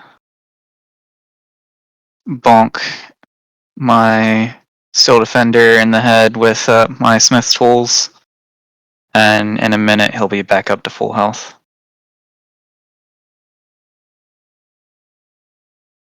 I don't know if we have a minute. Yeah.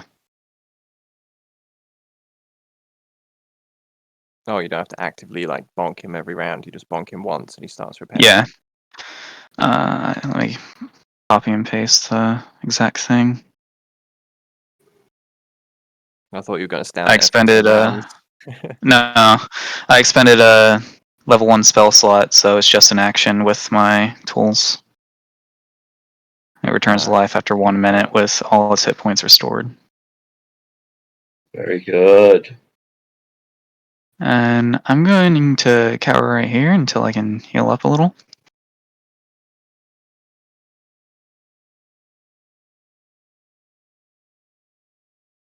Yeah.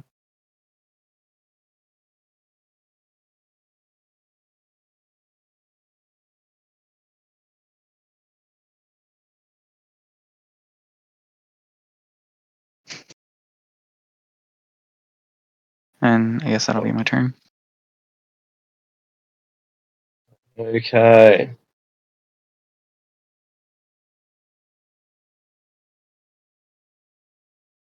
Goblins. Close this door. Did you skip the wizard? Did I? No, well, not really. Okay. Yeah. Good. Thanks. No, not really.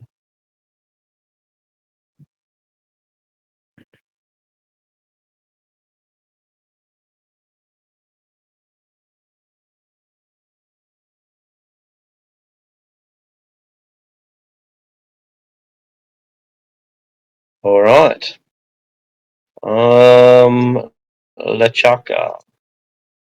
I'm gonna move to the opposite side of the room with the other guys, and wait for Carrick to come through the door. Then I'll seal it up. Protect our rear. Are we still on initiative? This door should be open for the record. If we want to be, yeah. It's up to you. Because Mike's Oh, saying it that takes a bit longer then? yeah. If that door's open, what's It is, in yeah. there? They are cells, so I'll show you. Yeah. Can you see? No, I don't think you can see anyway. Oh, I'm So- gonna cast Produce Flame again. Another. Oh, right. Grab the 20-foot light. Oh, no, but it's produced flame is 20 by 20. It's just a torchlight, right? That's all. Yeah. Yeah. So you can chuck it down and move it at your leisure. Is It looks like a corridor that leads to cells. It's not 10 by 10? Okay. It might be 10 by 10. All right. Well, we'll leave it at 20 anyway, even though it's 10 by 10. So thanks for pointing that out. It's not that big a deal. Yeah, I'll just kind of poke my head in here. Yeah. These doors are also opened. I haven't bothered opening them, but they are, and they are cells, but they're cells in the monastic sense rather than cells in the prison sense. There's not much difference really. It's a very bare, simple room, but clearly one is made for inhabitation and the other one is made for imprisonment. Okay. Yeah. Cells in the sense that they are very Spartan dwellings.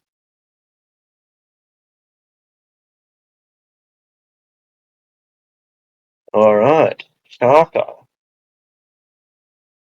You mean flight list? Oh, that's what I mean. Sorry. 5, 10, 15, and he'll pick up the daylight arrow and just sort of attach it to his belt or something. He'll put it there's in the pocket or something with the arrow still visible. Sounds good. 20, 25, 30. Bonus action dash. And then action dodge.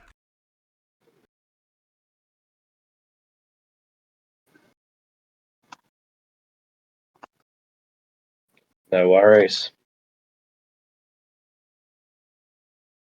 And we get back to the captain, whose action we don't are unable to see, and Lady Eleanor.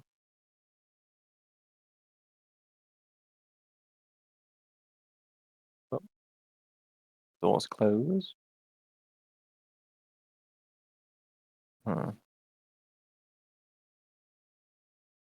for now, I think I'll just dodge and wait for everyone to lick their wounds and stack up.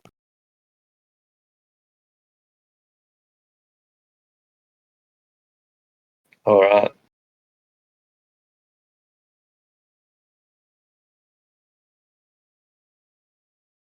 All right, Artisan. I'm going to level 2 cure wounds on myself again. A 1? Nice. Oh my god.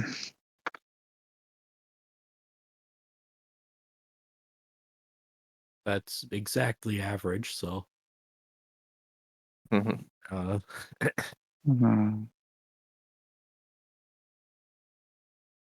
It's whatever. Well, I'm up to a little past half now.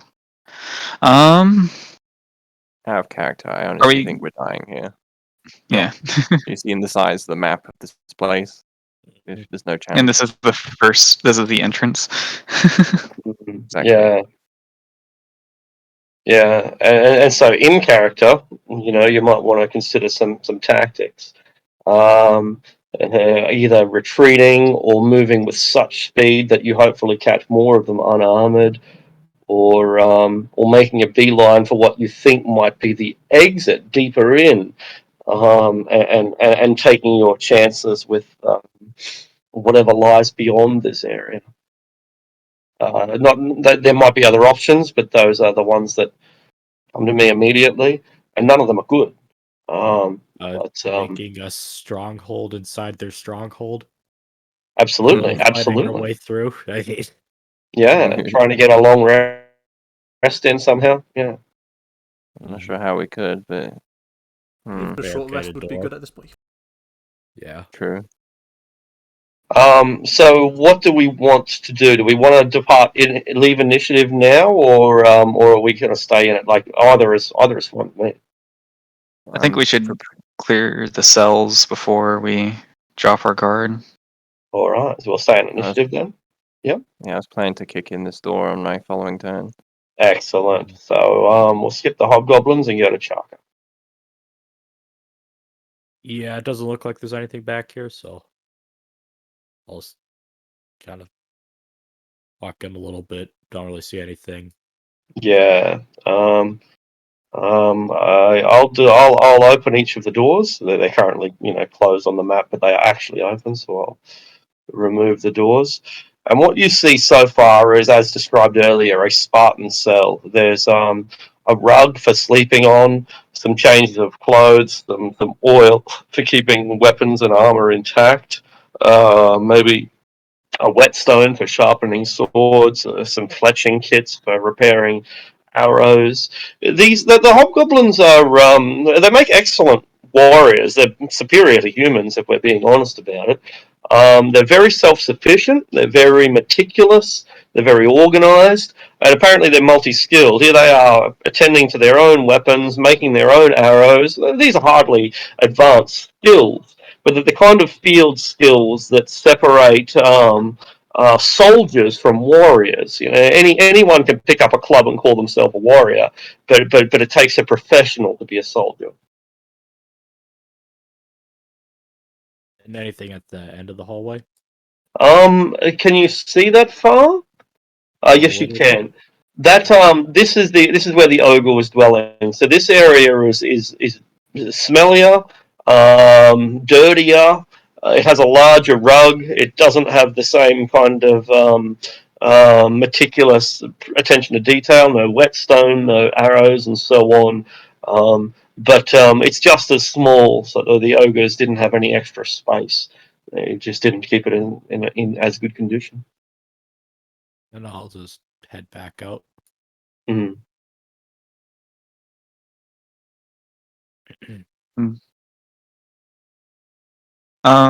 Do we still have a healing potion for Shaka to take? Yeah, I have think one. so. Yeah, sure. Oh, you do. All right. Well, flightless, it's your go now.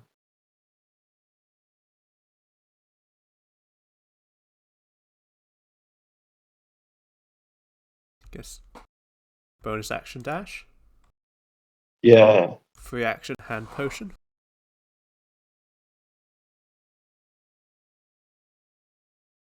And that's 60 feet. All right. And I can Eleanor. I double dash? Yep. Sorry. Yep. Yeah. If you with the rogue talent, you can spend another 30 feet of movement. Yeah. Actually, I think I'd be a bit more careful than that. I'll hold an action to shoot an arrow at if I see like hobgoblin or like the spellcaster. Sure. So you use your movement and your bonus action, and you use your action to hold the attack. Yeah. No worries. Lady Eleanor.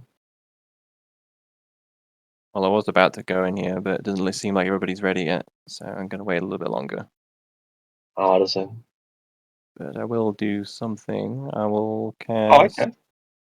I'll do. I'll do Channel Divinity, which makes my weapon glow and adds my charisma to my hit rolls.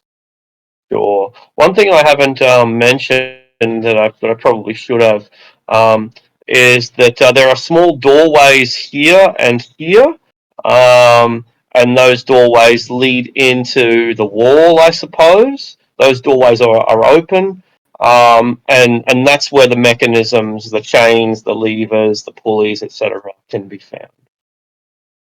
I see. Yeah, so I failed to mention that, but I can't delete it because if I do, it deletes them. As I can delete it, um, just put it back in there manually. Is that the chains and pulleys for the outer gate too? You don't know. Well, we might have a way out if we need to do that. How long are we planning on waiting? Because if we could wait 1 minute, I'll be part of my pair.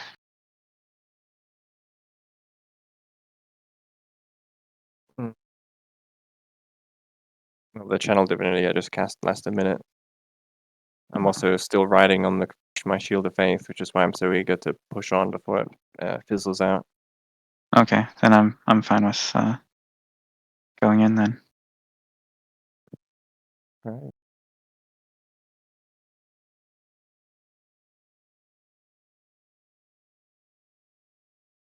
Here's a question. Okay. So counterspell is obviously as a reaction you say no to someone's spell. Can you do something similar by having a standard action and hold dispel magic to counterspell someone that way? Yeah. Yeah, it consumes the dispel magic, but you can. So if you don't use the dispel magic, then you lose the spell slot anyway. Gotcha. Good to know. I'm not saying that dispel magic necessarily works that way, but yeah, you can do it. Okay, I was just wondering, like, if you were to hold dispel magic for when the wizard casts a spell and then dispel it as it comes out. That won't counter like a fireball, for example, but it will counter, say, Shield of Faith or something like that. You can't dispel the fireball. This fireball is an instant effect. No, fair enough. Yeah, yeah, um, yeah.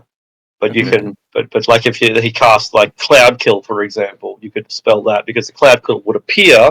It doesn't affect you until your turn, and then you dispel it instantly, so it wouldn't affect anybody at all. I get you. So there is a use to it. It's just not quite as immediate as Counterspell. Yeah, yeah. Alright. So that was Eleanor and Artisan, I think. Yes. Hobgoblin, Ogre, Hobgoblin, Shark. I was gonna kind of head out. Head out. I mean, leave. No, not yet. No, leaving the cells is what she means, I think. Yeah. I'll come up here, then I'll drink the potion. All right. The trumpeting is getting louder, but you're still not close enough that you can hear hoofbeats. Oh, yeah, well, I'll do that next turn. Cool, flightless.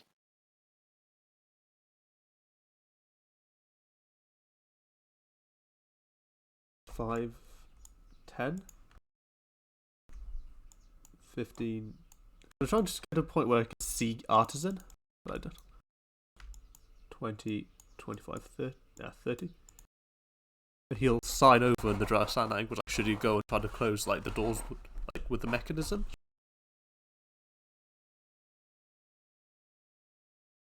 Those ones are broken, right? I figure the ogres tried to close it and they didn't have much luck. Like, there's like the levers and things. Might be able to close it.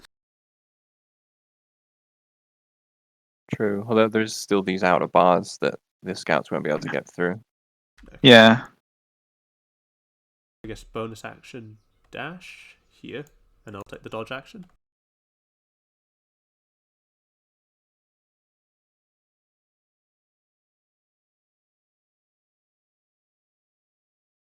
Excellent.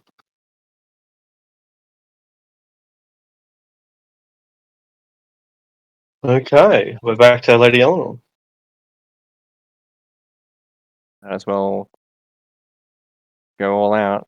I'll use my ASMR transformation as well. And stack all the buffs.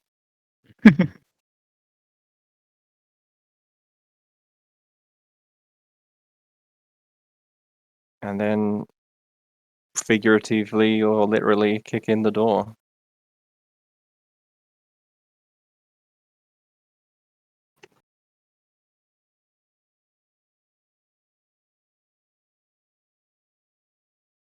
Alright, make an athletics check. They are sturdy doors. The dwarves make things to last. Too sturdy for that. Well, bang, you let your intentions be known.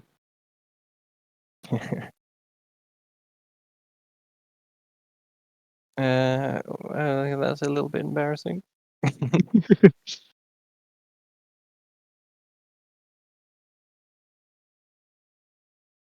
Artisan. I guess I can step right up and prepare to assist in doing it. I guess would that be holding my action? Yeah, that's right. Yeah. You ready to help action is what you do. Yeah. I'm ready to help action. Shaka.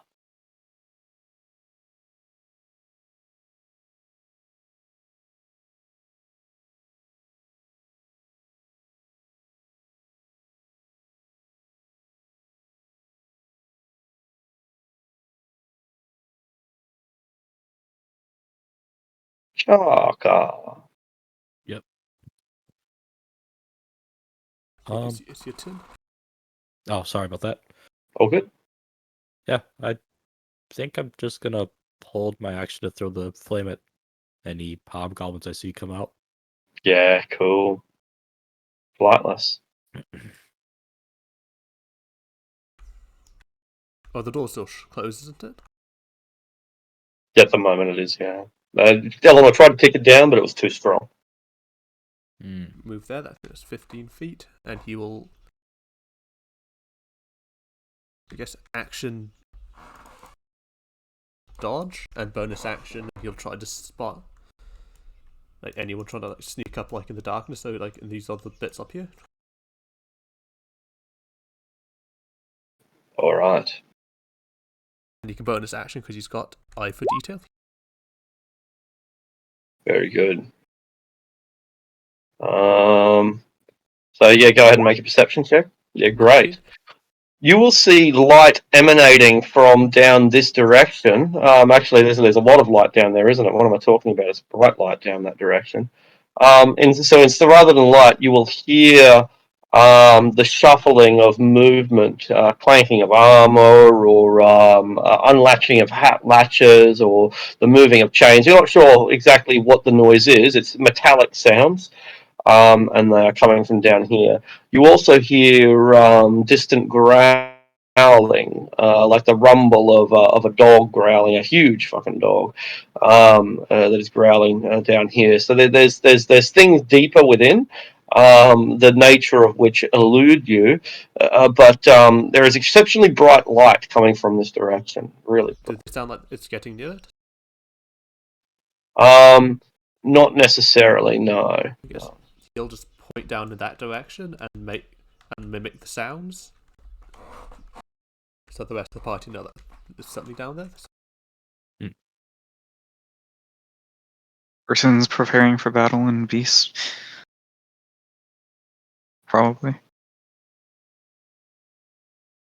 Probably.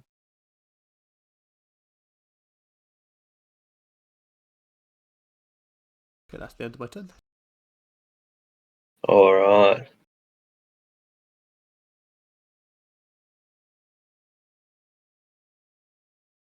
I guess, would this be the point where we decide whether we're pursuing or fleeing? I mean, yeah, I'm not sure what to do, honestly. Out of character. Because if we try to flee, we run here, we try to wrench open the bars. By the time we start lifting the ropes, the scouts arrive, start getting shot up by arrows. As we try to fight back with our own ranged attacks, the hobgoblins come back this way.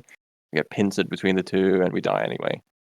So that's what I figure that option would lead Either to. we leave and... I think it's about... Do we think we can defeat the hobgoblins or the scouts? Because if we leave, we will have to fight the scouts. If we stay here, we have to fight the hobgoblins. And whatever else is in here. True. I think we'll have much easier time with the scouts considering their horse archer mobility. Hmm. Because if we did manage to slip through the bars before the hobgoblins came out and pincered us, we'd still have to deal with that.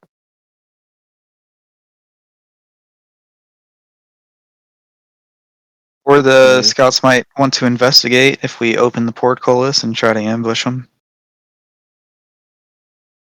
Maybe.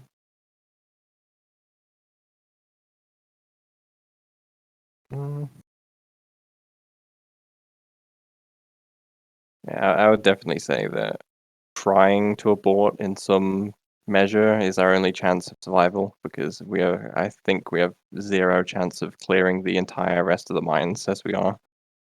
Yeah.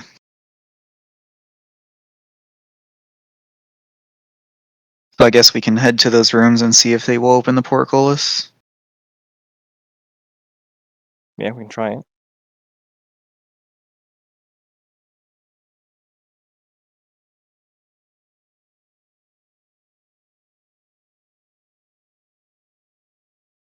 I'm not sure whose turn it is though. It would be That's yours. my turn. Ah, okay. Eleanor. Well, I'll head on over. Dashing. And see if I can make sense of these levers and winches and pulleys. All right. Probably investigation. I think that's probably the most appropriate skill. Not my strong suit. Definitely not. Yeah. It looks like there's a mess here. They haven't been maintained for centuries, literally. And the Zantaran probably did some damage when they forced them open. So whether they function or not, you can only guess. Well, I figure they are likely to function in at least some capacity, because otherwise the scouts would have to camp outside and never go inside, and it'd be a bit of a logistical nightmare having those bars constantly up in a way that couldn't be changed. Although perhaps they got by having ogres lift it. Guess we'll find out. Yeah, that's right. Well, that's me. I don't have enough movement to get all the way to the other one, but I'll dash over there.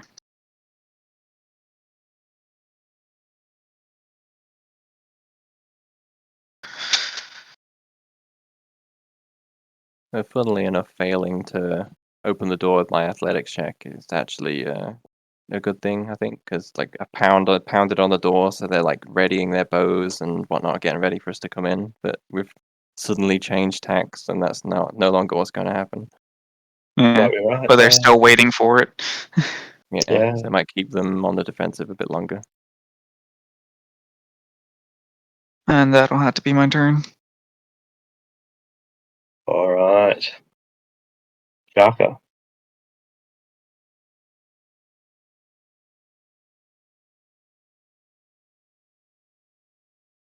I suppose I think I lost my torch at some point. Yeah, probably. Looks like you still have it on my screen, but Yeah, the daylight arrow. I think I left it in like a room somewhere. The daylight arrow is right here, so it's illuminating. I forgot. I picked it up. I forgot to like bring it with me. Oh, okay.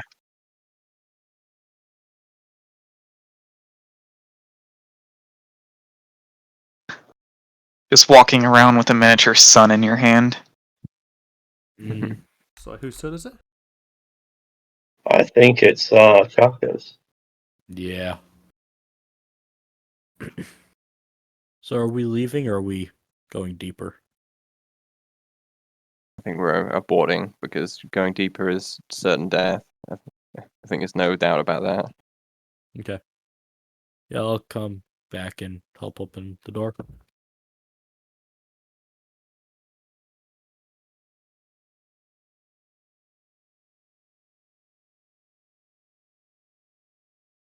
All right.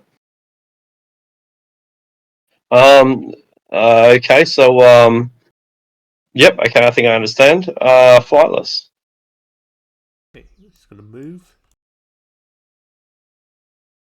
and then bonus action dash into like I guess the control panel on this other side. He's gonna try to make sense of the levers and pulleys. Very good. Investigation roll or something else. 14. Okay. 14. You figure that they probably are damaged and they can probably be repaired. So it's a bit of a multi-step process. You've diagnosed that there is a problem. You've also diagnosed that they are still functioning more or less. Essentially, they need to be fixed, mechanically repaired. So make of that what you will. He'll just point at them and make hammer and anvil sounds, and then look at that like artisan.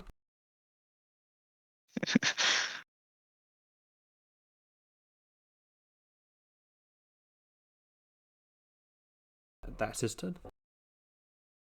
Alrighty.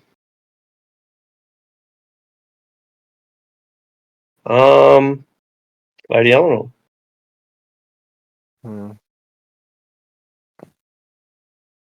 I guess I'll say, hey artisan, can you come over here and take a look at these? I have no idea how they work. And I'll step out and make some room and just keep an eye out for any hobgoblins. I'm closer to the one that Flightless is by, so I can actually make it there this turn. Fair enough. So I think I should go in there. Lady Eleanor will remember this.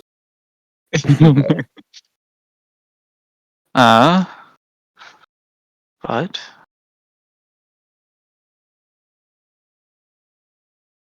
All right. So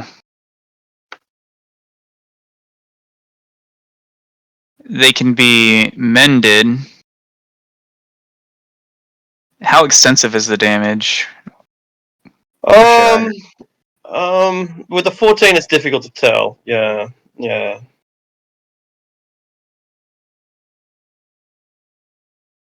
Could I make an investigation at advantage with Tinker's tools? Yeah, absolutely. Yeah, definitely. Okay.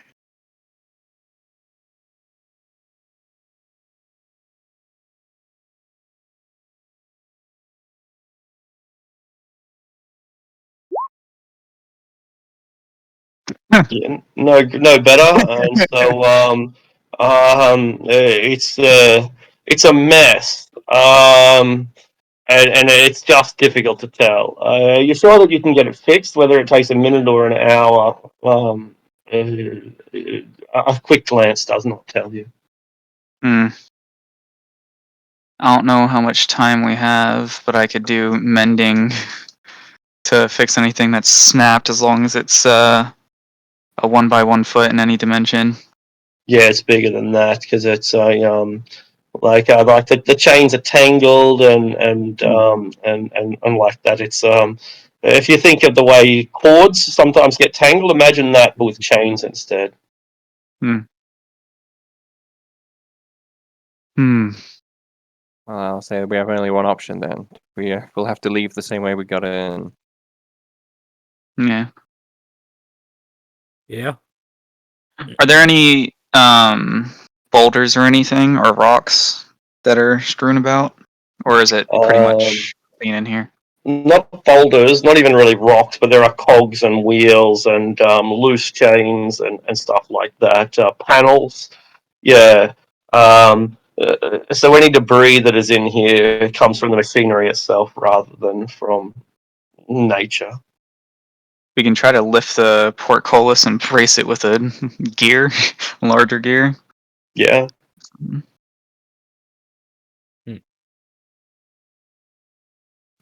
Yeah, I don't know. Try it. I think we'll just have to yank it open like we did before. Yeah. Gotta send it.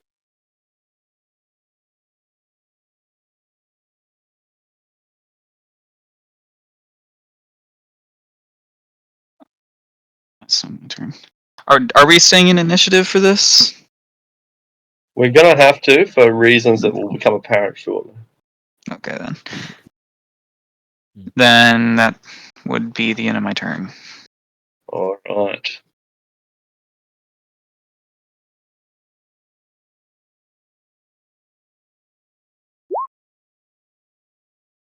Okay. A door swings open towards the it's towards the east, but up. That's up. Up is east, and a contingent of soldiers come out, taking the dodge action as they try to work out what's going on. I'll see if they've got vision. They don't. I'll give them vision so I can work out what they can see. But since we're carrying light, I'm pretty sure that they will have vision upon us. Yeah, they will. All right. Some armored warriors wearing Zentarum armor, which is what the hobgoblins were also wearing, emerge from deeper within and begin to shuffle their way towards us. Well, we better hurry. Yeah. Oh, If I have time, I'll pull out a rope and get up on the ceiling again and start doing the same thing I did last time. all right. It's going to take quite a while, probably about a minute by the time you get the whole thing done. Getting up there, threading it through, going back, threading it through, going back, threading it through. Like if you want to do it multiple times the way we did last time, it's going to take about a minute. If you only want to do it a single time, it's probably going to take about 3 rounds. But a portcullis is likely to be a lot heavier than a single thread of rope can lift.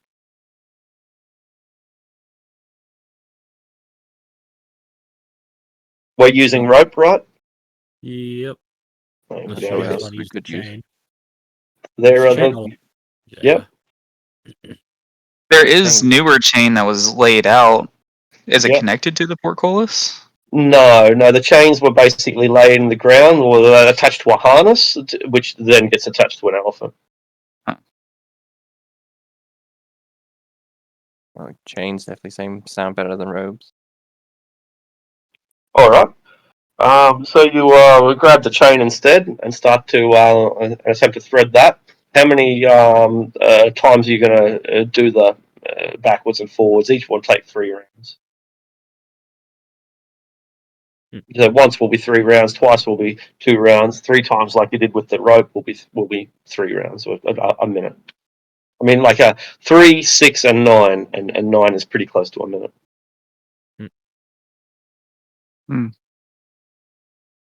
Well, I think we only barely got it open before, like, a 23 was only good enough because of the multiple loops. Yeah. So I don't think we have a choice. I think we've got to do it properly. We can also tighten it down into the stone, or try the chain Tighten it? links once we start. Like try to Oh, secure yeah. it into the ground. True, although we have to lift it first. Yeah. Besides, Alright. I'd want it to drop down behind us anyway, so we don't have to deal with all these guys that are coming from the north. So they just push a button and the door opens. Yeah, that would be pretty. That would be a thing.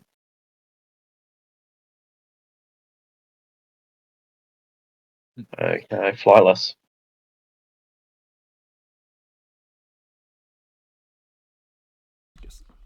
I guess he's. If Oliver can start making his way towards like the other entrance, then. Sure. Eleanor. Hmm. Okay. I got all these buffs counting down, but it's not a lot I can do, so I'll just start heading over here. Just like double dash. I think I'm in a wall. There we go. Artisan.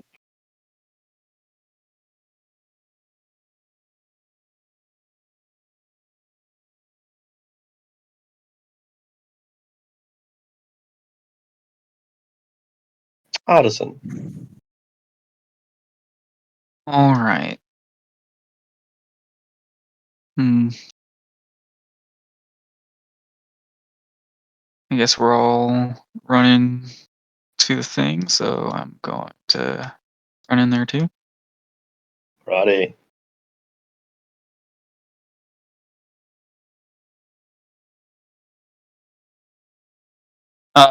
Should we try to close the doors behind us? I don't think I'll we can. do something. Yeah, that's fine. Okay. You said yes or no? I'll do something. Okay.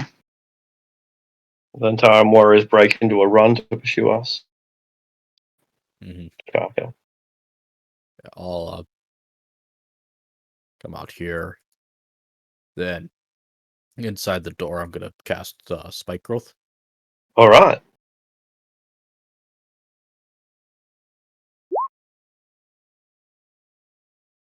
Alright, you can put down where the growth is and Basically, I just want to fill as much right in front of the door as I can. sure, so like something like that. Mm-hmm. 20-foot radius. So Cool. Close enough. And if it becomes relevant, we'll put it down properly. But yeah. okay, flightless. So we have left the steel defender behind. No. But it seems. Was like that it. Ono or no? I said for now. For now. Yeah. For now. Yeah. Cool. All right. Just clarifying. The All right. ship's just sort of Flightless. putting itself back together. It's waking up. Yeah. that's But right. They'll be ready in I think 5 rounds. About 5, or probably 6, 5 or 6. Yeah. 5 or 6, yeah. Mm.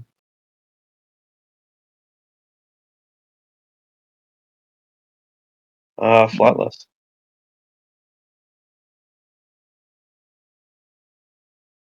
Guess he'll hold his action to assist anyone who needs help, like setting up like the rope or anything like that, like to pull open the portcullis. All right.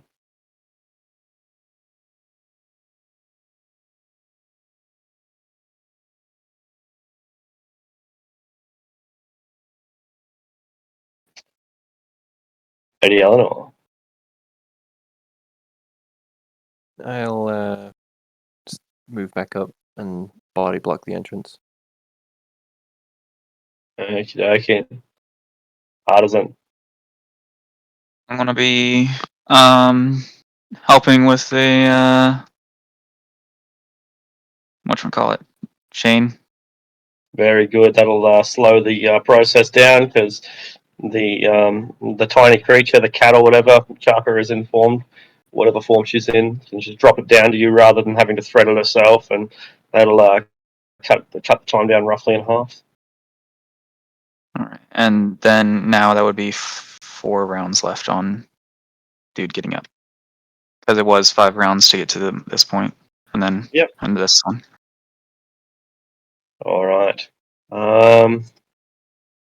The veterans inform. You hear them yelling, "They're getting away!" And the door opens, and the hobgoblins pour out. Uh-oh.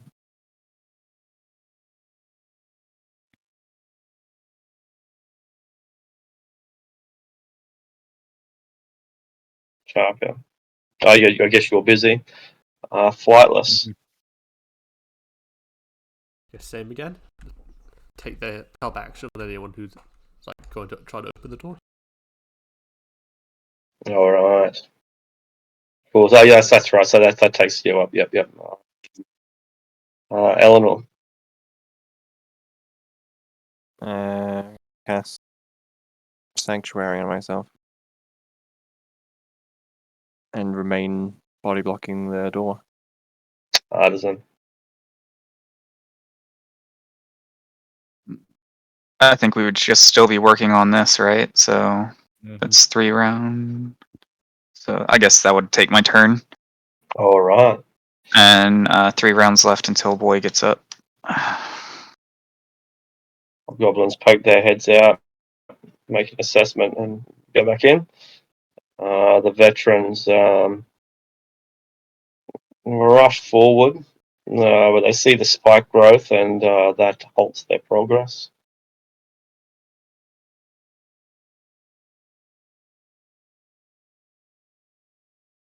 Hobgoblins pull out their bows and fire at Lady Eleanor. They have to make a wisdom check to target me. All Although right. they miss anyway. Anyway, so yeah, we'll call that. And they take a bit of cover. Chaka is busy. Flightless, you're busy, are you? Yeah, he's assisting, like, artisan. Very good. Lady Eleanor, you're pretty much the only one active now. Essentially, I'm just trying to buy time. So I'll just be standing here and, I guess, hurling insults.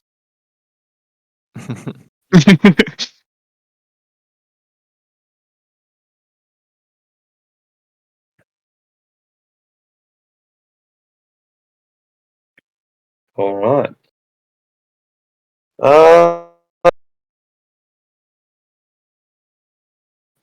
Artisan's busy. The Hobgoblin Devastators. They've made their assessment. They poke their heads around the corner. They let blast with fireballs. 2 of them, 1 each, into Lady Eleanor. If I'm the only target of the fireball, do they still have to make the wisdom rolls? No. Because they aren't targeting you. They're just targeting the area. Oh, well, rip. Rip indeed.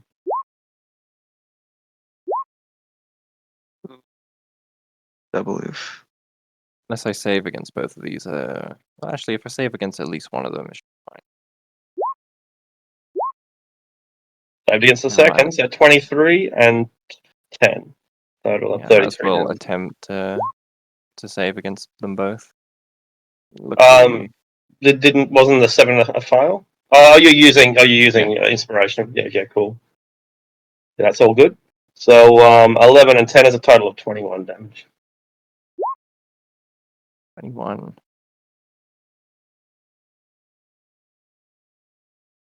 I imagine that'd be quite a sight for them to see. If this lone knight with the glowing halberd and luminescent angel wings just gets pelted by 2 fireballs at once, and the smoke clears, and she's still standing there.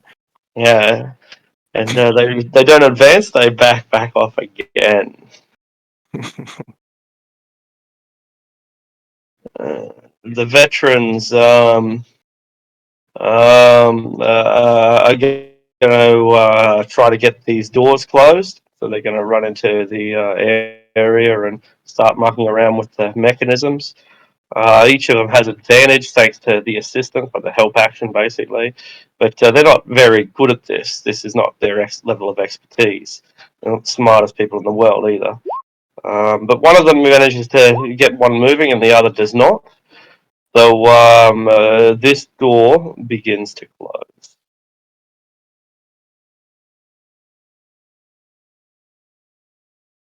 All right. I just kind of stare down the rest of them. Like, yeah, I think we understand each other.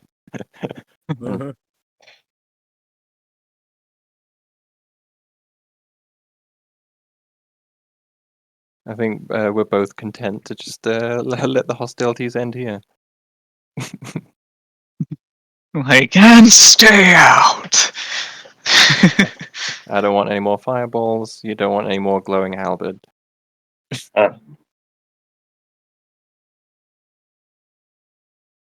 The hobgoblins open fire with a pair of arrows.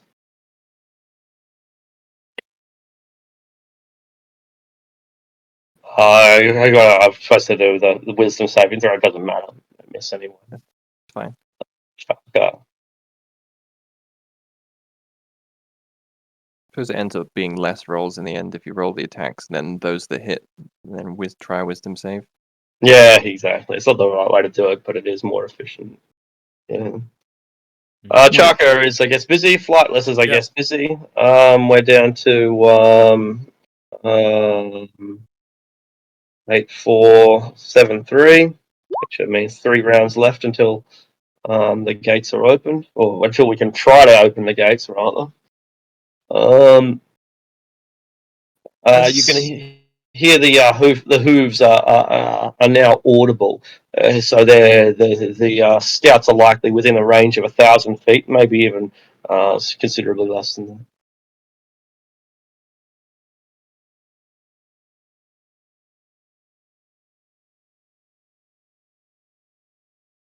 Take our chances with them.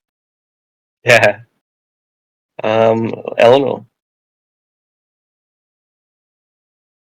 So I'll back up a little bit to make my intentions clear. Like, we're clearly retreating. Just go ahead and close the door. I'm not going to try to stop you. Artis is busy. The Hobgoblin Devastators. One of them is out of fireballs. The other one is not. I believe the defender would be up now. Or no, because we're Or is it next round? Still 2 rounds to go. Your the 5 rounds is clicking off. We began the 9 round process when you were at 5 rounds. So it's and that 9 round process has become 3 rounds because we've increased it, or we've halved it rather. So it's still 2 rounds before it rises from its grave. Yeah. Fireball. Fireball's range is 150 feet. This isn't going to hit Chaka because Chaka is up in the air. She's high enough to avoid it. But Flightless and Artisan are both going to be hit by the fire. Will we be able to defend against it or not? You can make saving throws, but that's all. Yeah. I want to be able to use Shield Master Feat. You don't have you wouldn't be able to use you wouldn't have your shield ready if you're using your hands to do something else. Yeah. Well, I get hit by it. Yeah.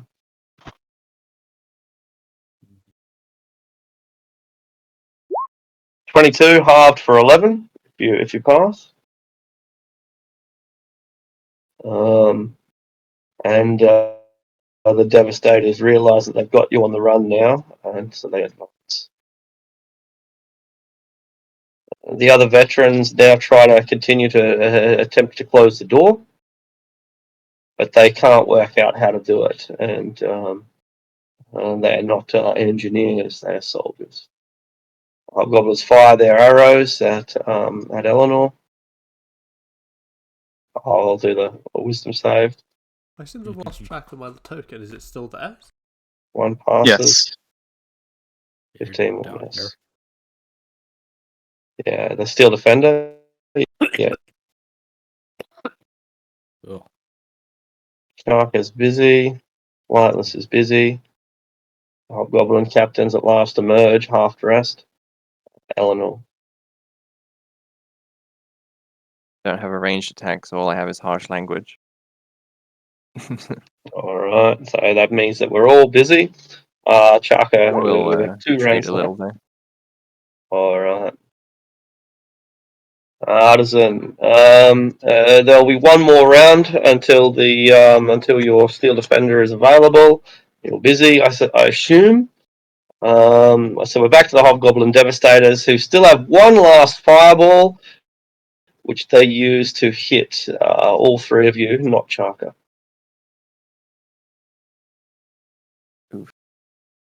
Double oof. Yeah, I'm not going to survive this. Super oof. I'm now down a lot. As am I. Those of you who pass take 15. Those of you who fail take 31.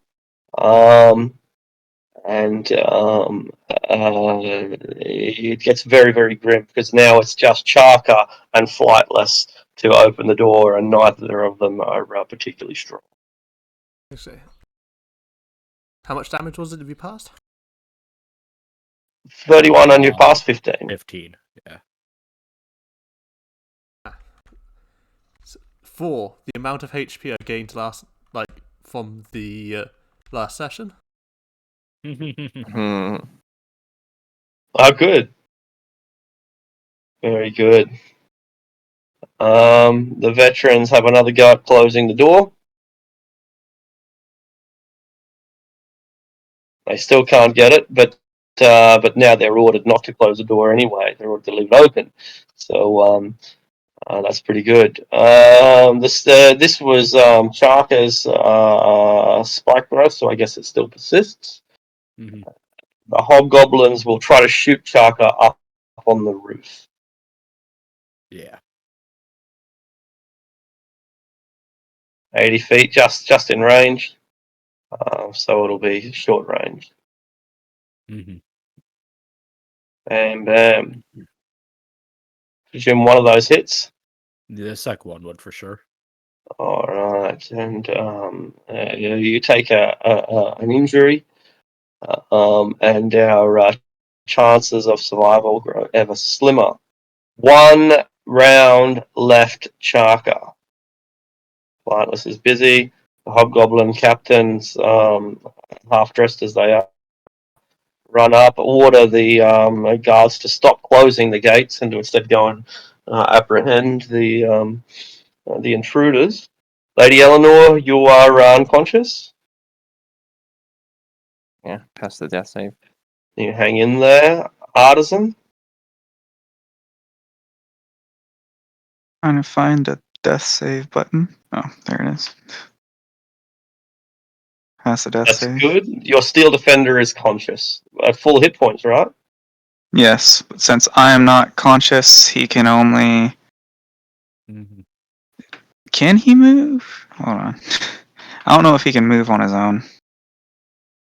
I know the Drake Ward and Drake acts independently when you go down.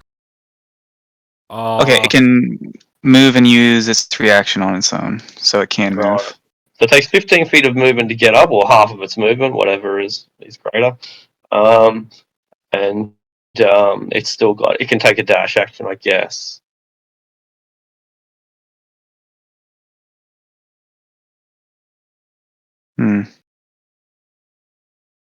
Not that it could do much. What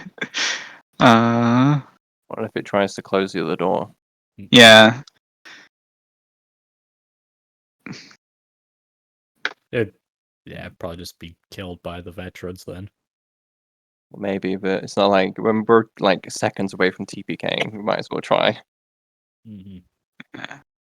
So 80 feet of movement is what he would I think spike dash. growth is double movement, I think. So I will put the spike growth in properly this time. It's different. It's Is it? For 20-foot every radius. well, yeah, but no, it's not it is difficult terrain. Plant grows the -1 foot for every 5 foot moved. Right. Yeah.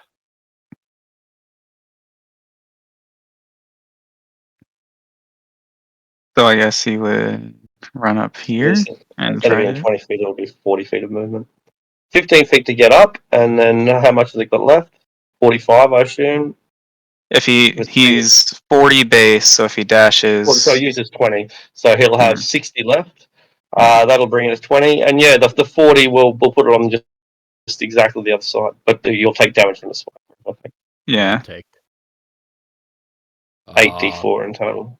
Yeah. Yeah. All right, so roll 8d4. I guess Chaka can roll that.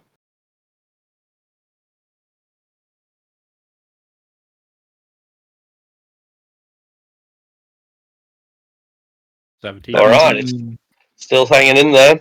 Yep. Hobgoblin Devastator. Oh, this is cruel, but the hobgoblins are extremely efficient, and they're not going to let a target Might get as well away. do it. Might as well do it. Magic missile, bam, bam, bam, into the steel defender. Takes it out. And he's down again. He's down again. But he's body blocking. I thought that would have gone to me and Chaka, so that's good. They went to the steel defender instead. Yeah. Yeah. I mean, I have shield. That would be fine. Can you cast shield in beast form or whatever? Am I in beast form? I never said I was. But did you have do you have an ability to climb up onto the roof without it? When did I climb up on the roof? When I thought that's so- how we were like, looking up setting the up- chain. No, because I'm out of wild shapes. So Chaka Right. would have been dead. Yeah. So the only one left is flightless. Okay, cool. So in that case, we can still hook up the chains. We just can't use the lever or the ring system, making it more difficult to get the gate open. All right, but we are effectively trapped at this point, and so they call for your surrender. Guess I'll try one strength check and then he'll surrender. Yeah, absolutely. Nah, he surrenders. All right. Actually, inspiration. I don't think I'll be using it later. Yeah, good call. Nah, All he right. surrenders. Chaka, do you also surrender? Nah. All right. Fighter. So, what action do you take then? I'll think- throw a flaming spear down here. It's kind All of right. To be fair, Chaka would have been hit by the 2 fireballs. okay. I Then I've think. been dead for half an hour. Then so Hmm.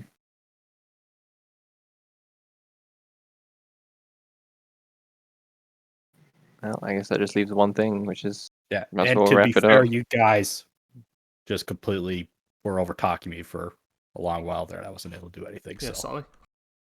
Yeah, cool. All right. So I'll take responsibility for that. So you're able to you can remain where you are on the hit points that you're at. Do your produce flame. no, it's fine.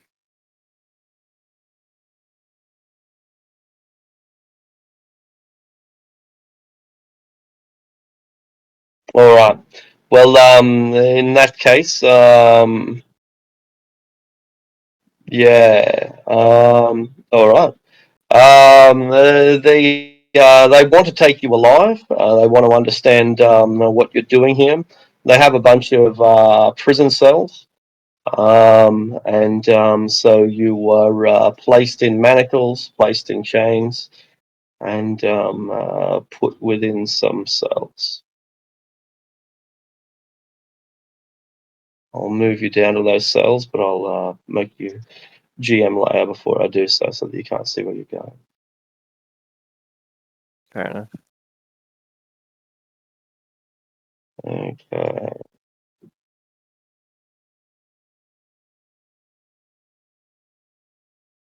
Now, they don't give you any illumination while you're here.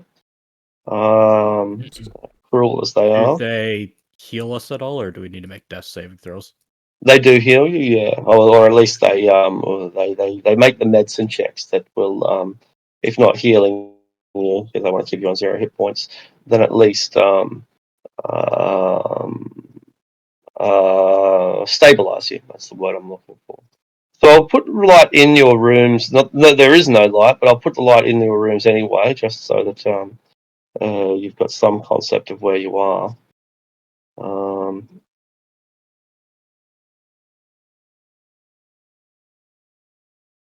And take that out. GM layer, token layer. We are down here.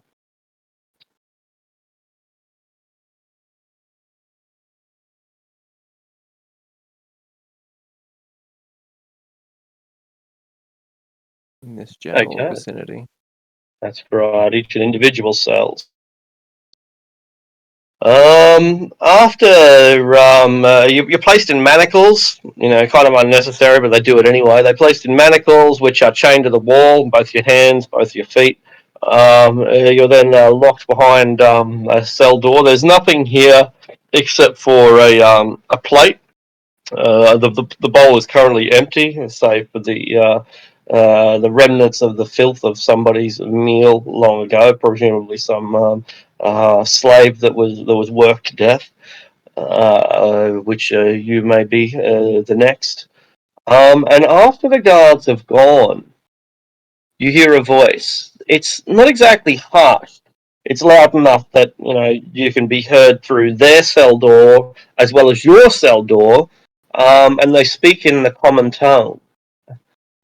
So, what are you in here for? In a high-pitched, almost enthusiastic voice.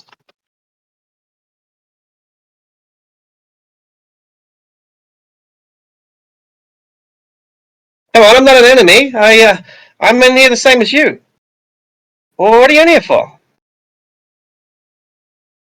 Am I conscious or am I still unconscious? I guess those of you who are unconscious still would be, yeah. They'd throw you in the... maybe they splash you with some water, yeah, bring you up to 1 hit point. Yeah. Alrighty then. What are we in here for, you say? Well, we tried to break in the front door. Oh! Didn't go so well, I guess. No. Well, why are they keeping you alive? That's a good question. I didn't expect to wake up. Oh. I see. So Well, what about you? well, I'm asking the questions. What skills have you got? Why will they keep you alive? Well, I don't know. They saw me tank 3 fireballs and not go down. Suppose they think I'm important or something. You a Harper? Harper? No, I am not. Then who sent you? What are you doing here? A foolish errand, perhaps. We vastly overestimated our abilities. Ah, I see. Treasure hunters, then. You've come for the loot. Essentially. Although, I have to admit, clearing out a Zentarum outpost would have been the cherry on the cake. But it didn't turn out that way. It wouldn't be the cherry. It might be the cake, but it wouldn't be the cherry. The cherries they haven't got to yet. They haven't been able to open the dwarven door, you see. It's a riddle. Probably simple enough, but nothing that they've been able to work out, hey? Oh, yes. Deeper down, they haven't managed to get their way into the dwarf hold yet. That's the real cherry. There's adamantine here, and mithril, and iron, but they're just a cake. They're not worth as much as whatever lies below. How do you know this? Well, I'm an engineer. That's why they keep me alive. The name's Zam Maldir. Pleased to meet you. Pleased to meet you all. I've convinced them to keep me alive because I'm too useful for them dead. See, I'm an alchemist, you see. I know how to ally adamantine with mithril. I do. See, so you're making the Zentarum stronger. Well, no, not no. Oh, no, I'm not. But they think that I will. I haven't given them the secret yet. I'm not going to either. As long as I don't give them the secret, I'm valuable. As soon as I do, they'll dispose of me. So what is your plan? Well, I don't really have one, I suppose. I was hoping that the Harpers would come and rescue me. Not that any Harpers know that I'm here. I'm not a Harper, you see. But that was my plan, such as it is. Well, unfortunately, nobody knows that we're here either, so we're in the same boat. Oh. Well, are any of you priests? Can't you call your god down? We could have like a one-on-one, a fight between your god and theirs. Bane's a coward, you know. A terrible coward. He'll never face anyone in battle. I don't suppose that you're a priest of Helm. He's a tough god. Huh. Not exactly a priest, more of a paladin of Seomorph. Well, that's even better. Seomorph, who the hell's that? Oh, nobility. You worship the god of nobility. What use is that? Not much at all at the moment, I suppose. I don't believe myself to be a worthy enough champion for her to personally save me from my troubles. You probably couldn't do it anyway. She's a girl. Oh, I suppose you're a girl as well. I can hear your voice. I didn't mean any offense. I merely meant that Bane's not likely to fall before the sword of a girl. Helm, yes, Thor, Tyr, one of those strong gods. Theomorph, I don't think she's even a god at all. More like a demigod or something. Well, that's not much use. You're not much use. What about the rest of you? Sad Kenku noises. The hell was that? One of our party is a Kenku. Oh, well, that's got to be useful somehow. Let's see. Can you make the sound of chains breaking? Yes, you'll make the sound of a chain breaking. Well, if you do that loud enough, then maybe you'll be able to fool them. Maybe they'll think that you're escaping, and that you can then escape. I suppose that makes sense, doesn't it? And they'll see that the chains are still in. The gods. I guess that's right. Let me think. I can barely keep my eyes open. I see. Not far away from here are the mines. Just up the corridor, I think. Wouldn't be more than 30 paces if we were free. They keep their manufacturing equipment within the mines. Don't know why they do it. I think they'd have a more efficient system by now, but they don't. Anyway, they do the processing where they refine the refinement of the ore in the same place that they do the mining. If you could manage to make it there, there's some acid. Some acid there is. The acid will eat right through any metal. I don't suppose some of you have the ability to walk through walls. Well, if we did, these cells confining us wouldn't be particularly challenging. I guess you make a good point. Well, that's all there is to it then, isn't it? You're going to have to think of a reason to keep yourself alive. I've already got mine. You can't take it. And you can't pretend that you know how to manufacture alloys between adamantine or mithril. That's my gig. I won't steal your idea.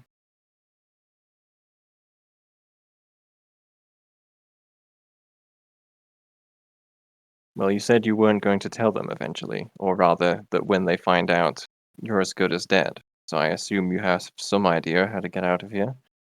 Well, not really. I was hoping to be rescued. I was just hoping to delay the process long enough.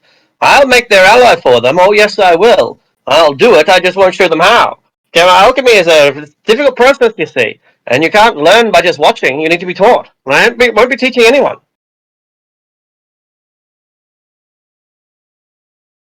Fair enough.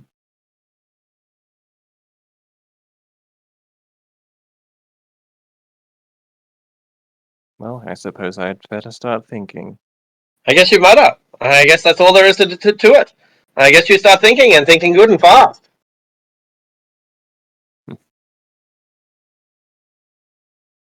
Well, I guess you don't need to think fast. Just good. You've probably got all the time in the world. I kind of rattle my chains and say, "Hey, Carrick, Chaka, Artisan, you, you nearby? Can you hear me?" But who is this Carrick you speak of? All right, I mean flightless. He'll he won't rattle. He'll make the sound that you just made back at him, back at you. He'll I'll take that as a yes. I guess Artisan will just grunt. What about Chaka? Are you nearby? Yeah, I'm here. Well,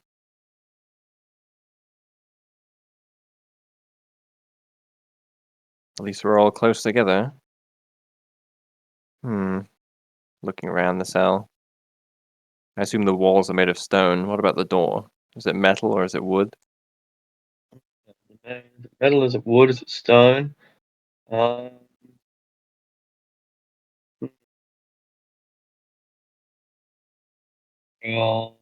Probably iron. Yeah, iron door. Iron door. With a big lock on it, I'd imagine.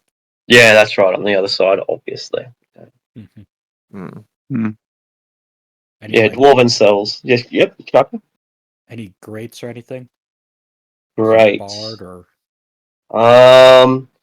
Probably gaps enough for there to be, yeah, so there's a gap enough for air to get in there and for them to slide your pot under. The pan, of which you have two, one for shitting, one for eating, is about as tall as a dish, that is to say, no more than an inch or two, and they will use that to either to slide. It might be like a little what do you call them? Like a cat door, if you know what I mean. And they slide. Probably about 10 inches wide, 2 inches high, big enough for air to get in, but not much else.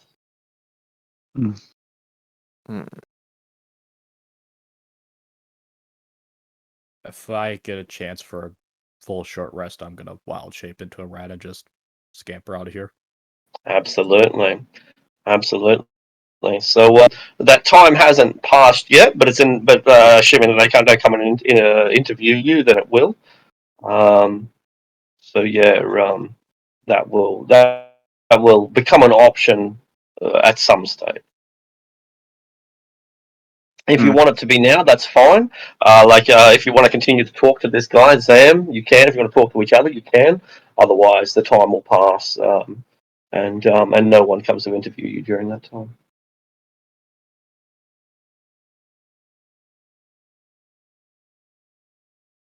All right. What does everyone think? Just wait. Might as I'll well ask do Sam a short rest. how long it's been here. Oh, well, let's see. I think roughly a month. Those cells were occupied when I turned up. Not anymore. Worked them to death, they did. Worked them to death.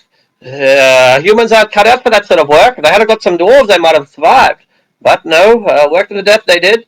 And it seems that you'll be next. Somehow I doubt we'll live much longer unless we have a good reason, as we did slaughter a sizable contingent of their guards. Oh, well, that's interesting. How many do you think that you killed? Let's see. Maybe like 2 ogres for sure, and maybe a dozen or more hobgoblins. Oh, won't be easy to replace. It's gonna take time. They're gonna want vengeance for that. I think you're important enough that they'll bring you before the beholder.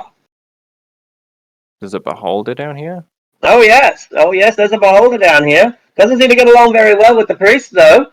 They don't think the beholder worships Bane. That's the assumption that I'm making. Seems to be in charge, but insubordinate all the same, if you know what I mean. If a beholder asked you who's in charge, what would you say? That's a good point. But if your high priest told you something different, what would you do? I guess you'd have to bounce between the two. Exactly. And that's what I'm doing. I'm balancing between life and death, and I think that everyone here is in the same category. The beholder knows that it's not strong enough to rebel against everybody, but the priests know that they're not strong enough to ignore the beholder. Why they don't just get rid of it? Well, I suppose they're not strong enough for that either. That's my assumption. Hmm. So I don't suppose you've killed beholders before? I have not. That's too bad. Very too bad indeed. So this one isn't. This one is quite protected. You see, it has allies within the organization. It's not alone, is what I'm saying.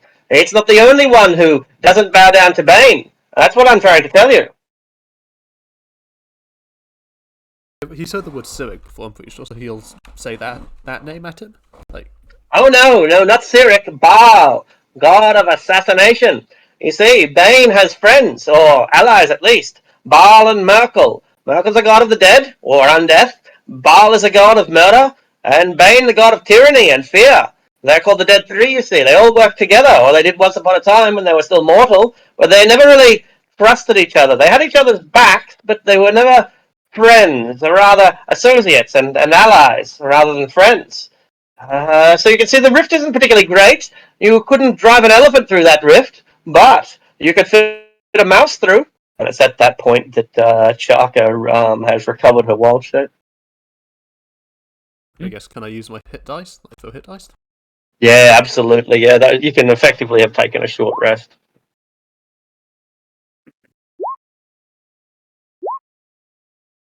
Chuck is just gonna wild shape into a rat and scamper away into the darkness. All right. And rats don't have dark vision, do they?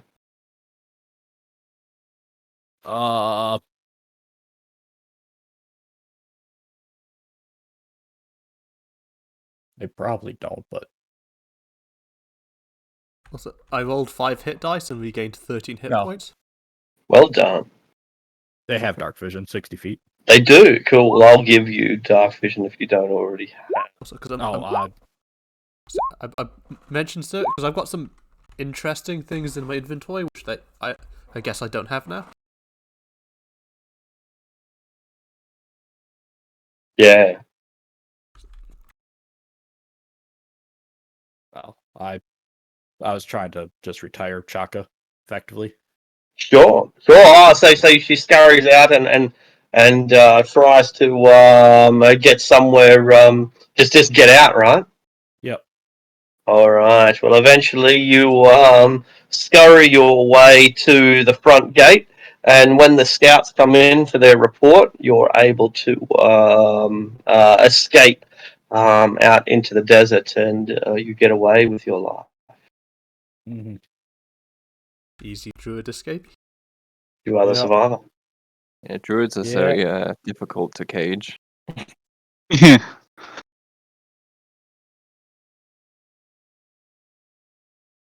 If you'd like to bring in a new character immediately, like that's up to you. You can be, one of the other prisoners here. And if not, then that's an option that I'll let you, just decide for yourself. I'll bring something in next week.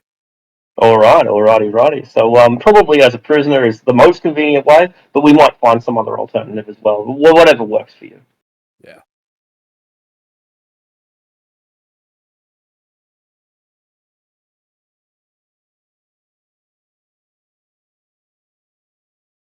All right.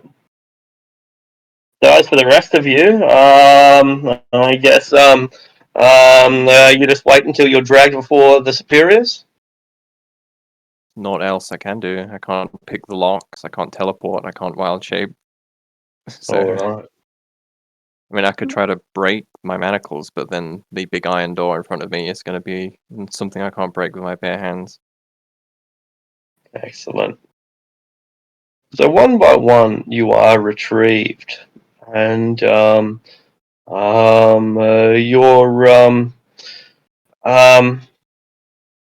we'll see who goes first. I guess there's not much use in interrogating the Kenku anyway. and the robot is. I'm not sure if they're going to think that they're going to get much out of that either. So Eleanor is really the only logical choice. So Eleanor, you're in manacles on your wrists, on your ankles, and you're dragged through here.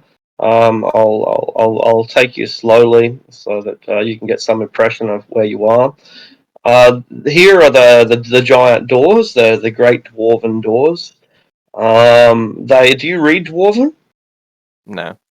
Okay, cool. So you won't be able to tell what's written there. And they take you up into this central chamber from which the light emanates.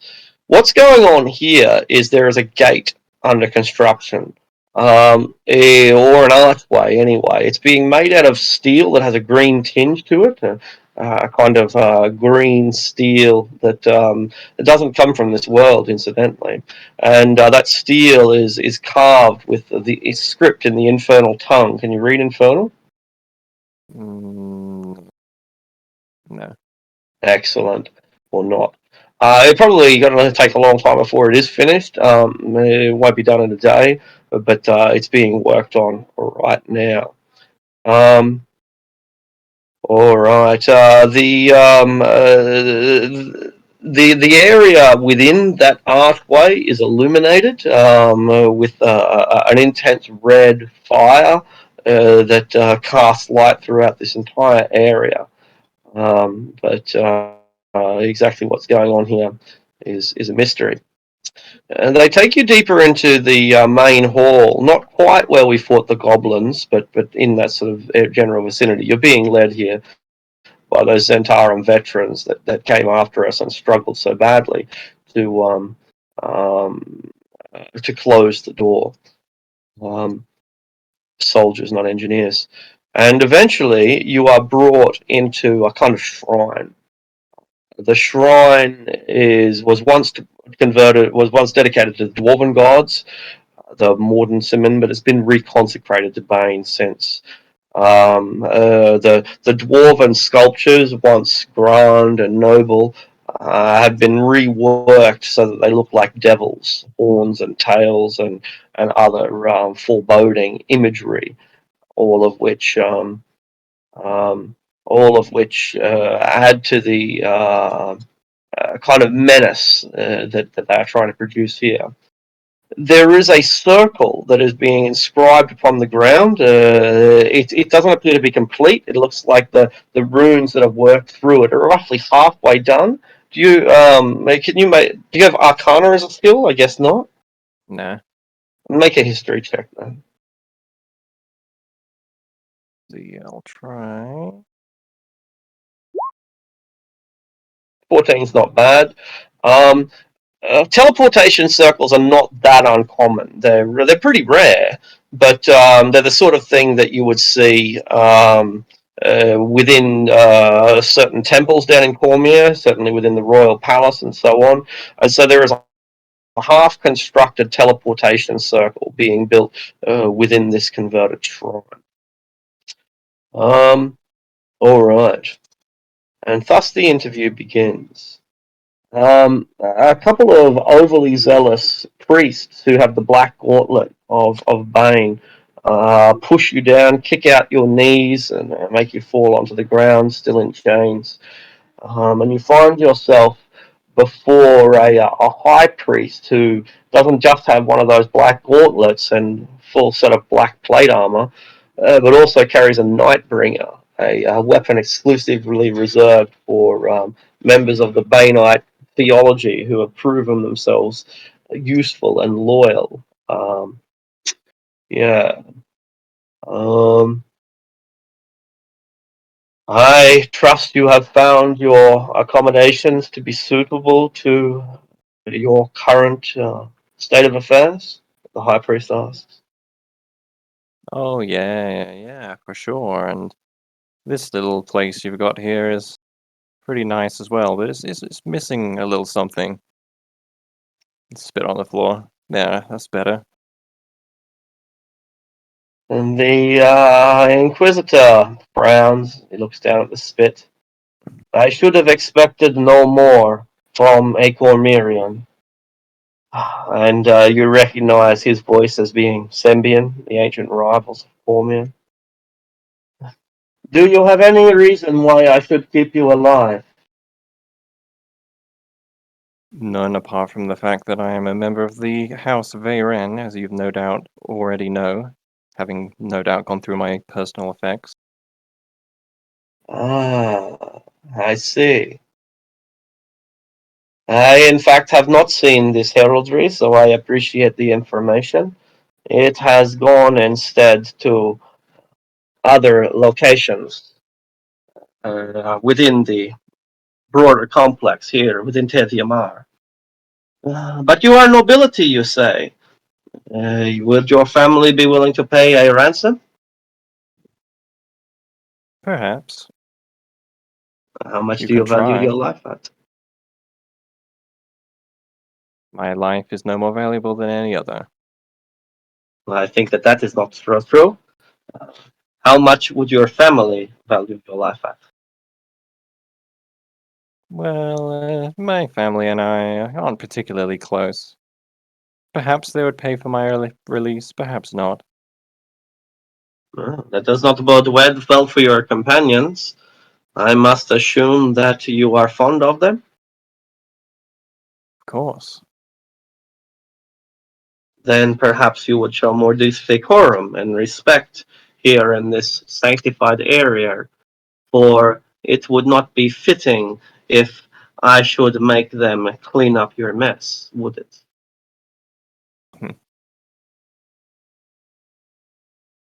I lift my nose at that.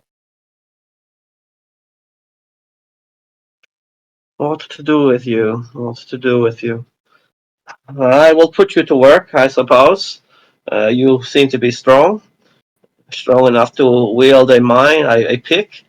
I have never considered women to be lesser than men, perhaps not as physically strong, but a woman has a strength of will that many men seem to lack. After all, you have shown that you are stout enough to be defiant even in this position. Your courage is then commendable. How very progressive of you. I suppose so. You see, I understand that in Cormir, your patriarchal society places less value upon women, but in Sembia, we understand that a clever woman is a better business asset than a foolish son. It does not matter what lies between your legs, but between your ears, tapping himself on the side of the temple. So perhaps you can use what is between your ears, or perhaps I will give you to the veterans, to the warriors, because they will have no use for what is between your ears, but they will find some use for what is between your legs. Well, what do you propose? If I could be so bold as to make a suggestion which will most certainly result in not just your redemption, but also your elevation. We are here in a temple. All it would take would be for you to bow down to the true God, to the true Lord, to understand that to fear the Lord is to show wisdom. It will save not just your life, but the lives of your companions. Would you be willing to consider such an arrangement?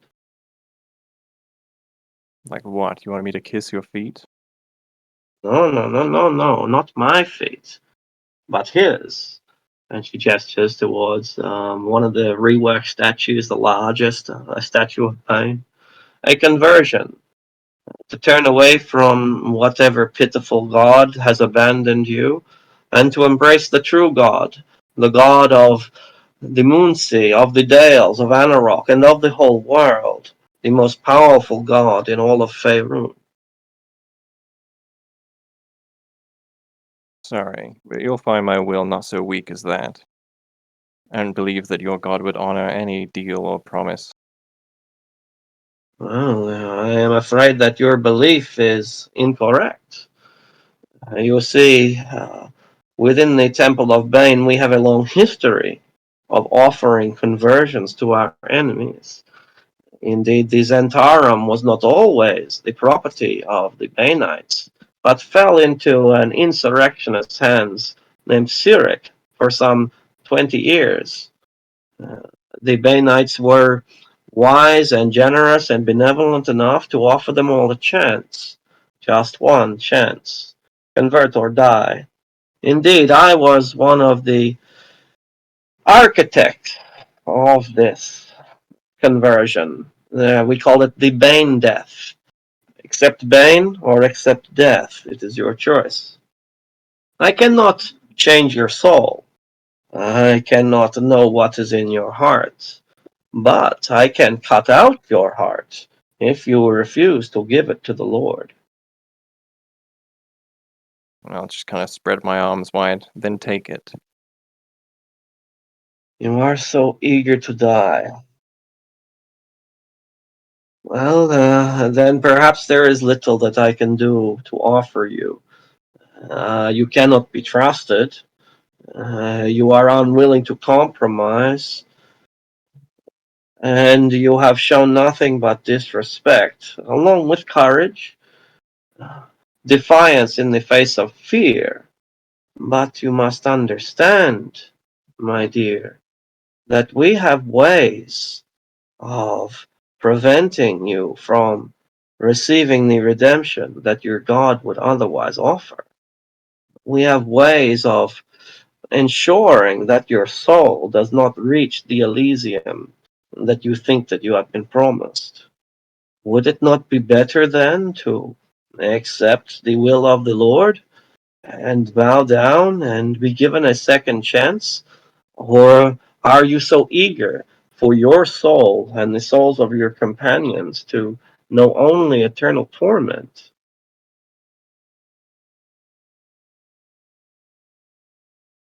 Kind of grit my teeth a little bit. Well, I would willingly cast my own soul into oblivion and let it be Bane's plaything for all eternity, rather than serve him of my own accord. But I must admit you are correct. I would not want that fate for my companions. Then truly you are noble, not just in birth, but in spirit. Then perhaps you have something that you would like to say, some way of preventing this horror for your allies, if not for yourself.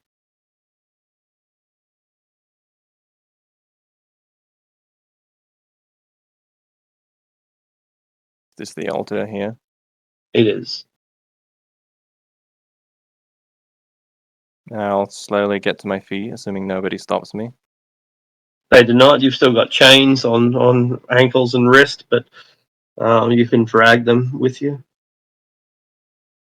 Well then, I'll slowly make my way over towards it, assuming he doesn't try to stop me. Does not? No. I'll keep going and stop just before the altar. Look at what I assume to be some sort of statue or Yeah, something of the sort. that's right. It used to be Moradin, the Lord of the Dwarves, but it's been converted now into Bane. It didn't take much to convert it. They're both heavily armored figures. I'll take a deep breath, put both my hands together.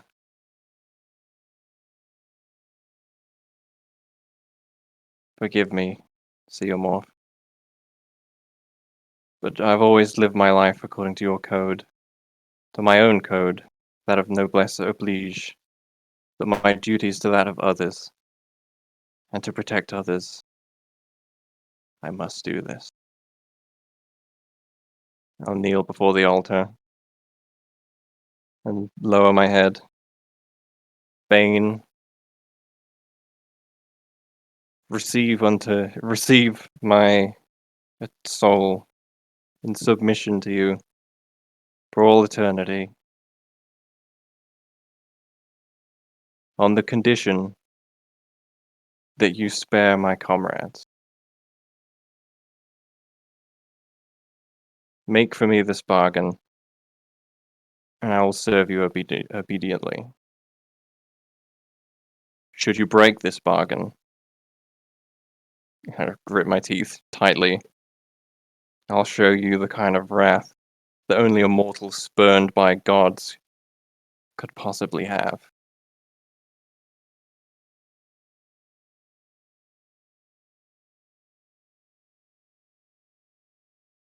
The idol speaks. It moves not its mouth, for it's covered. Its head is covered in a helmet carved from stone, but the voice emanates from within that helmet. My will shall be done. And your conversion is complete. Your paladinhood is not stripped from you, but rather converted along with your soul, um, effectively making you a different subclass of paladin. Oathbreaker is the logical one, but you might choose instead a paladin of conquest, since that is also right up Bane's alley. Yeah. In either case, you are elevated in power. You gain a level, as does the rest of the party, since defeat is a far better teacher than victory herself. This experience hardens each of you in your hearts and in your bones, and that might weaken you in your muscles from your poor diet and your lack of exercise and other trivial concerns. That which really matters, your level of experience, is bolstered, is reinforced. Alright. So, the high priest after I've said all that. Loud enough, no doubt, for him to hear, and to hear Bane's response if he was listening. Say, well then, you heard it all. Return to me my weapon and armor, so that I may get to work. Not so fast. Your weapon and armor shall be returned to you. You will be given a black gauntlet to signify your allegiance to your new god. But although you have done this for Bane, there is now something you must yet do for me. Gwent. I have had an issue with someone within our organization. I have been unable to bring into line. They foolishly think that they are the commanders here. Foolishly. But they are not. I am in control of Tethiamar, and I would see this insubordination come to an end. I shall give you your arms and your armor, and indeed I shall do the same for your allies. But I will direct you towards the director. A monster, a monstrosity, powerful in the ways of magic, as well as the ways of averting magic. Have you heard, then, of a beholder? Yes, I have heard of them. The four of you were canny enough to get this far. I do not think that you will have much chance against this monstrosity, but this is a risk I am willing to take. This is something that could be overlooked. If you fail, I will find someone to punish, someone to blame, someone who I can say is responsible for your escape and your armament. And if you succeed, then I will truly know that you have Bane's blessing. And I will look upon you with more respect. I will elevate you above these fools, and he gestures towards the priest and the priestess who brought you this far, whose lack of talent has so far disappointed me so greatly. And they seem chastised and humbled by, humiliated by these words. I will elevate you above them, and I will proclaim you an inquisitor.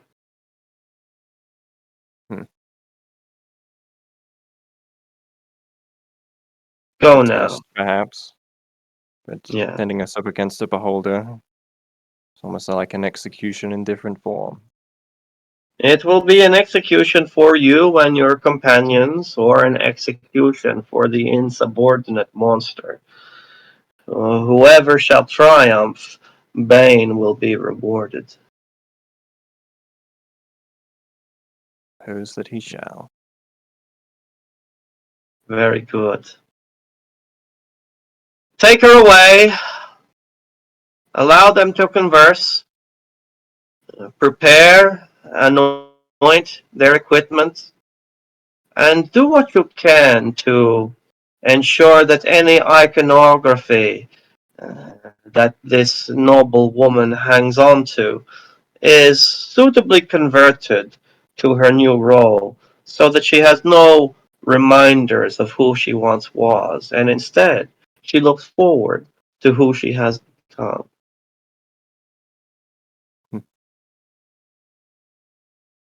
Smirk a little bit. Seems only fitting. You can rise very high within the Zentarum. I think that when we are done conquering the Dales, we will look south towards Cormyr, who is in her weakened state, vulnerable, without a king. Perhaps in the new regime, you will find yourself more powerful and influential than you ever could have become without the assistance of the Lord of Tyranny.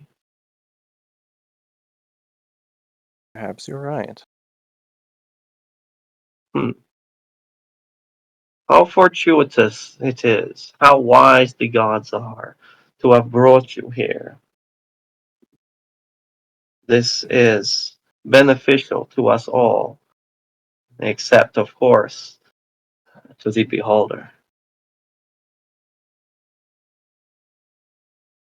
Well then, I shall tell my allies of this new arrangement. Its name is Uzgarl, and when you are done, I will ensure that you and your companions have medals, so that none will forget that you were the one who pierced the eye of the beholder. As you wish. The Inquisitor dismisses you, and you are taken back to your cell in chains. Alrighty. When I get back to the cell, Okay, I won't say that everything I did in the shrine, but I'll say, so, Flightless, Artisan, Chaka, I don't know, she's gone. Yeah. I spoke with their Inquisitor, and I have secured us a deal for our freedom. The four of us are to rest, prepare, and gear up, and when we are ready, we are to dispose of this beholder that was mentioned previously. Should we manage to kill it and get away with our lives, we'll be walking free of this place.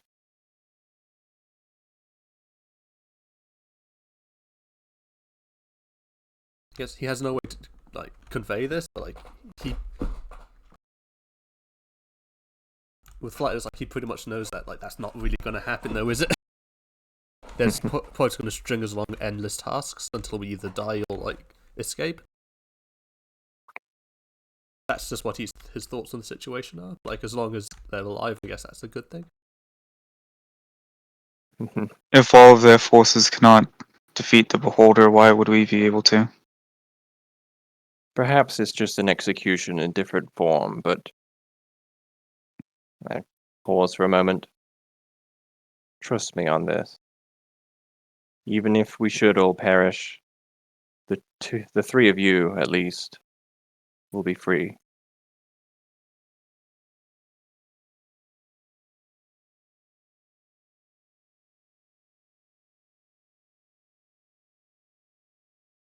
I don't even know what that means.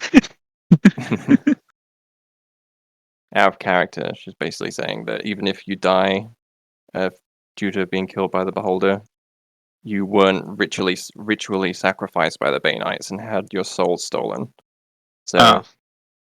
you are free in that respect, that you'll go on to the afterlife, like, properly. Except for me.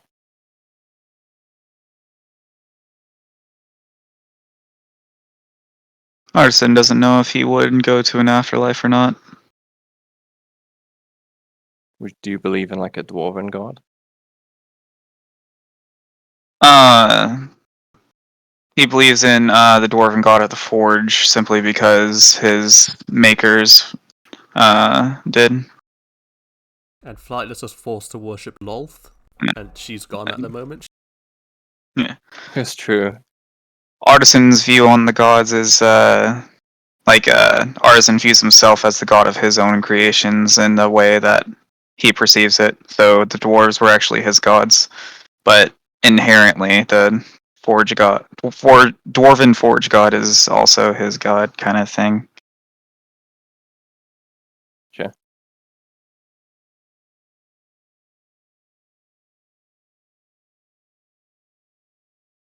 He's weird like that. Guess we've got a Beholder to kill next time.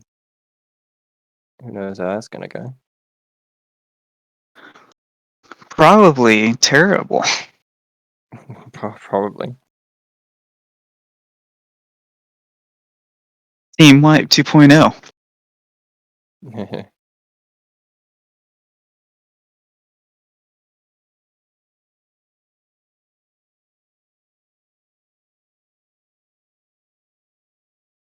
Yeah. Alignment shift. Lawful good, now lawful evil. Would you shift yet, or would you have to do something first? I'm not sure. I'm not sure whether it's instantaneous upon making the pledge, or how it works. Or whether you can retain your alignment and yet still serve an evil god, or I'm not sure how it works. Probably lawful neutral to begin with, because you've done nothing evil, but you have compromised your values. But the Oathbreaker or Conquest conversion is immediate. Fair enough. I'll have to think about which subclass I'll go for.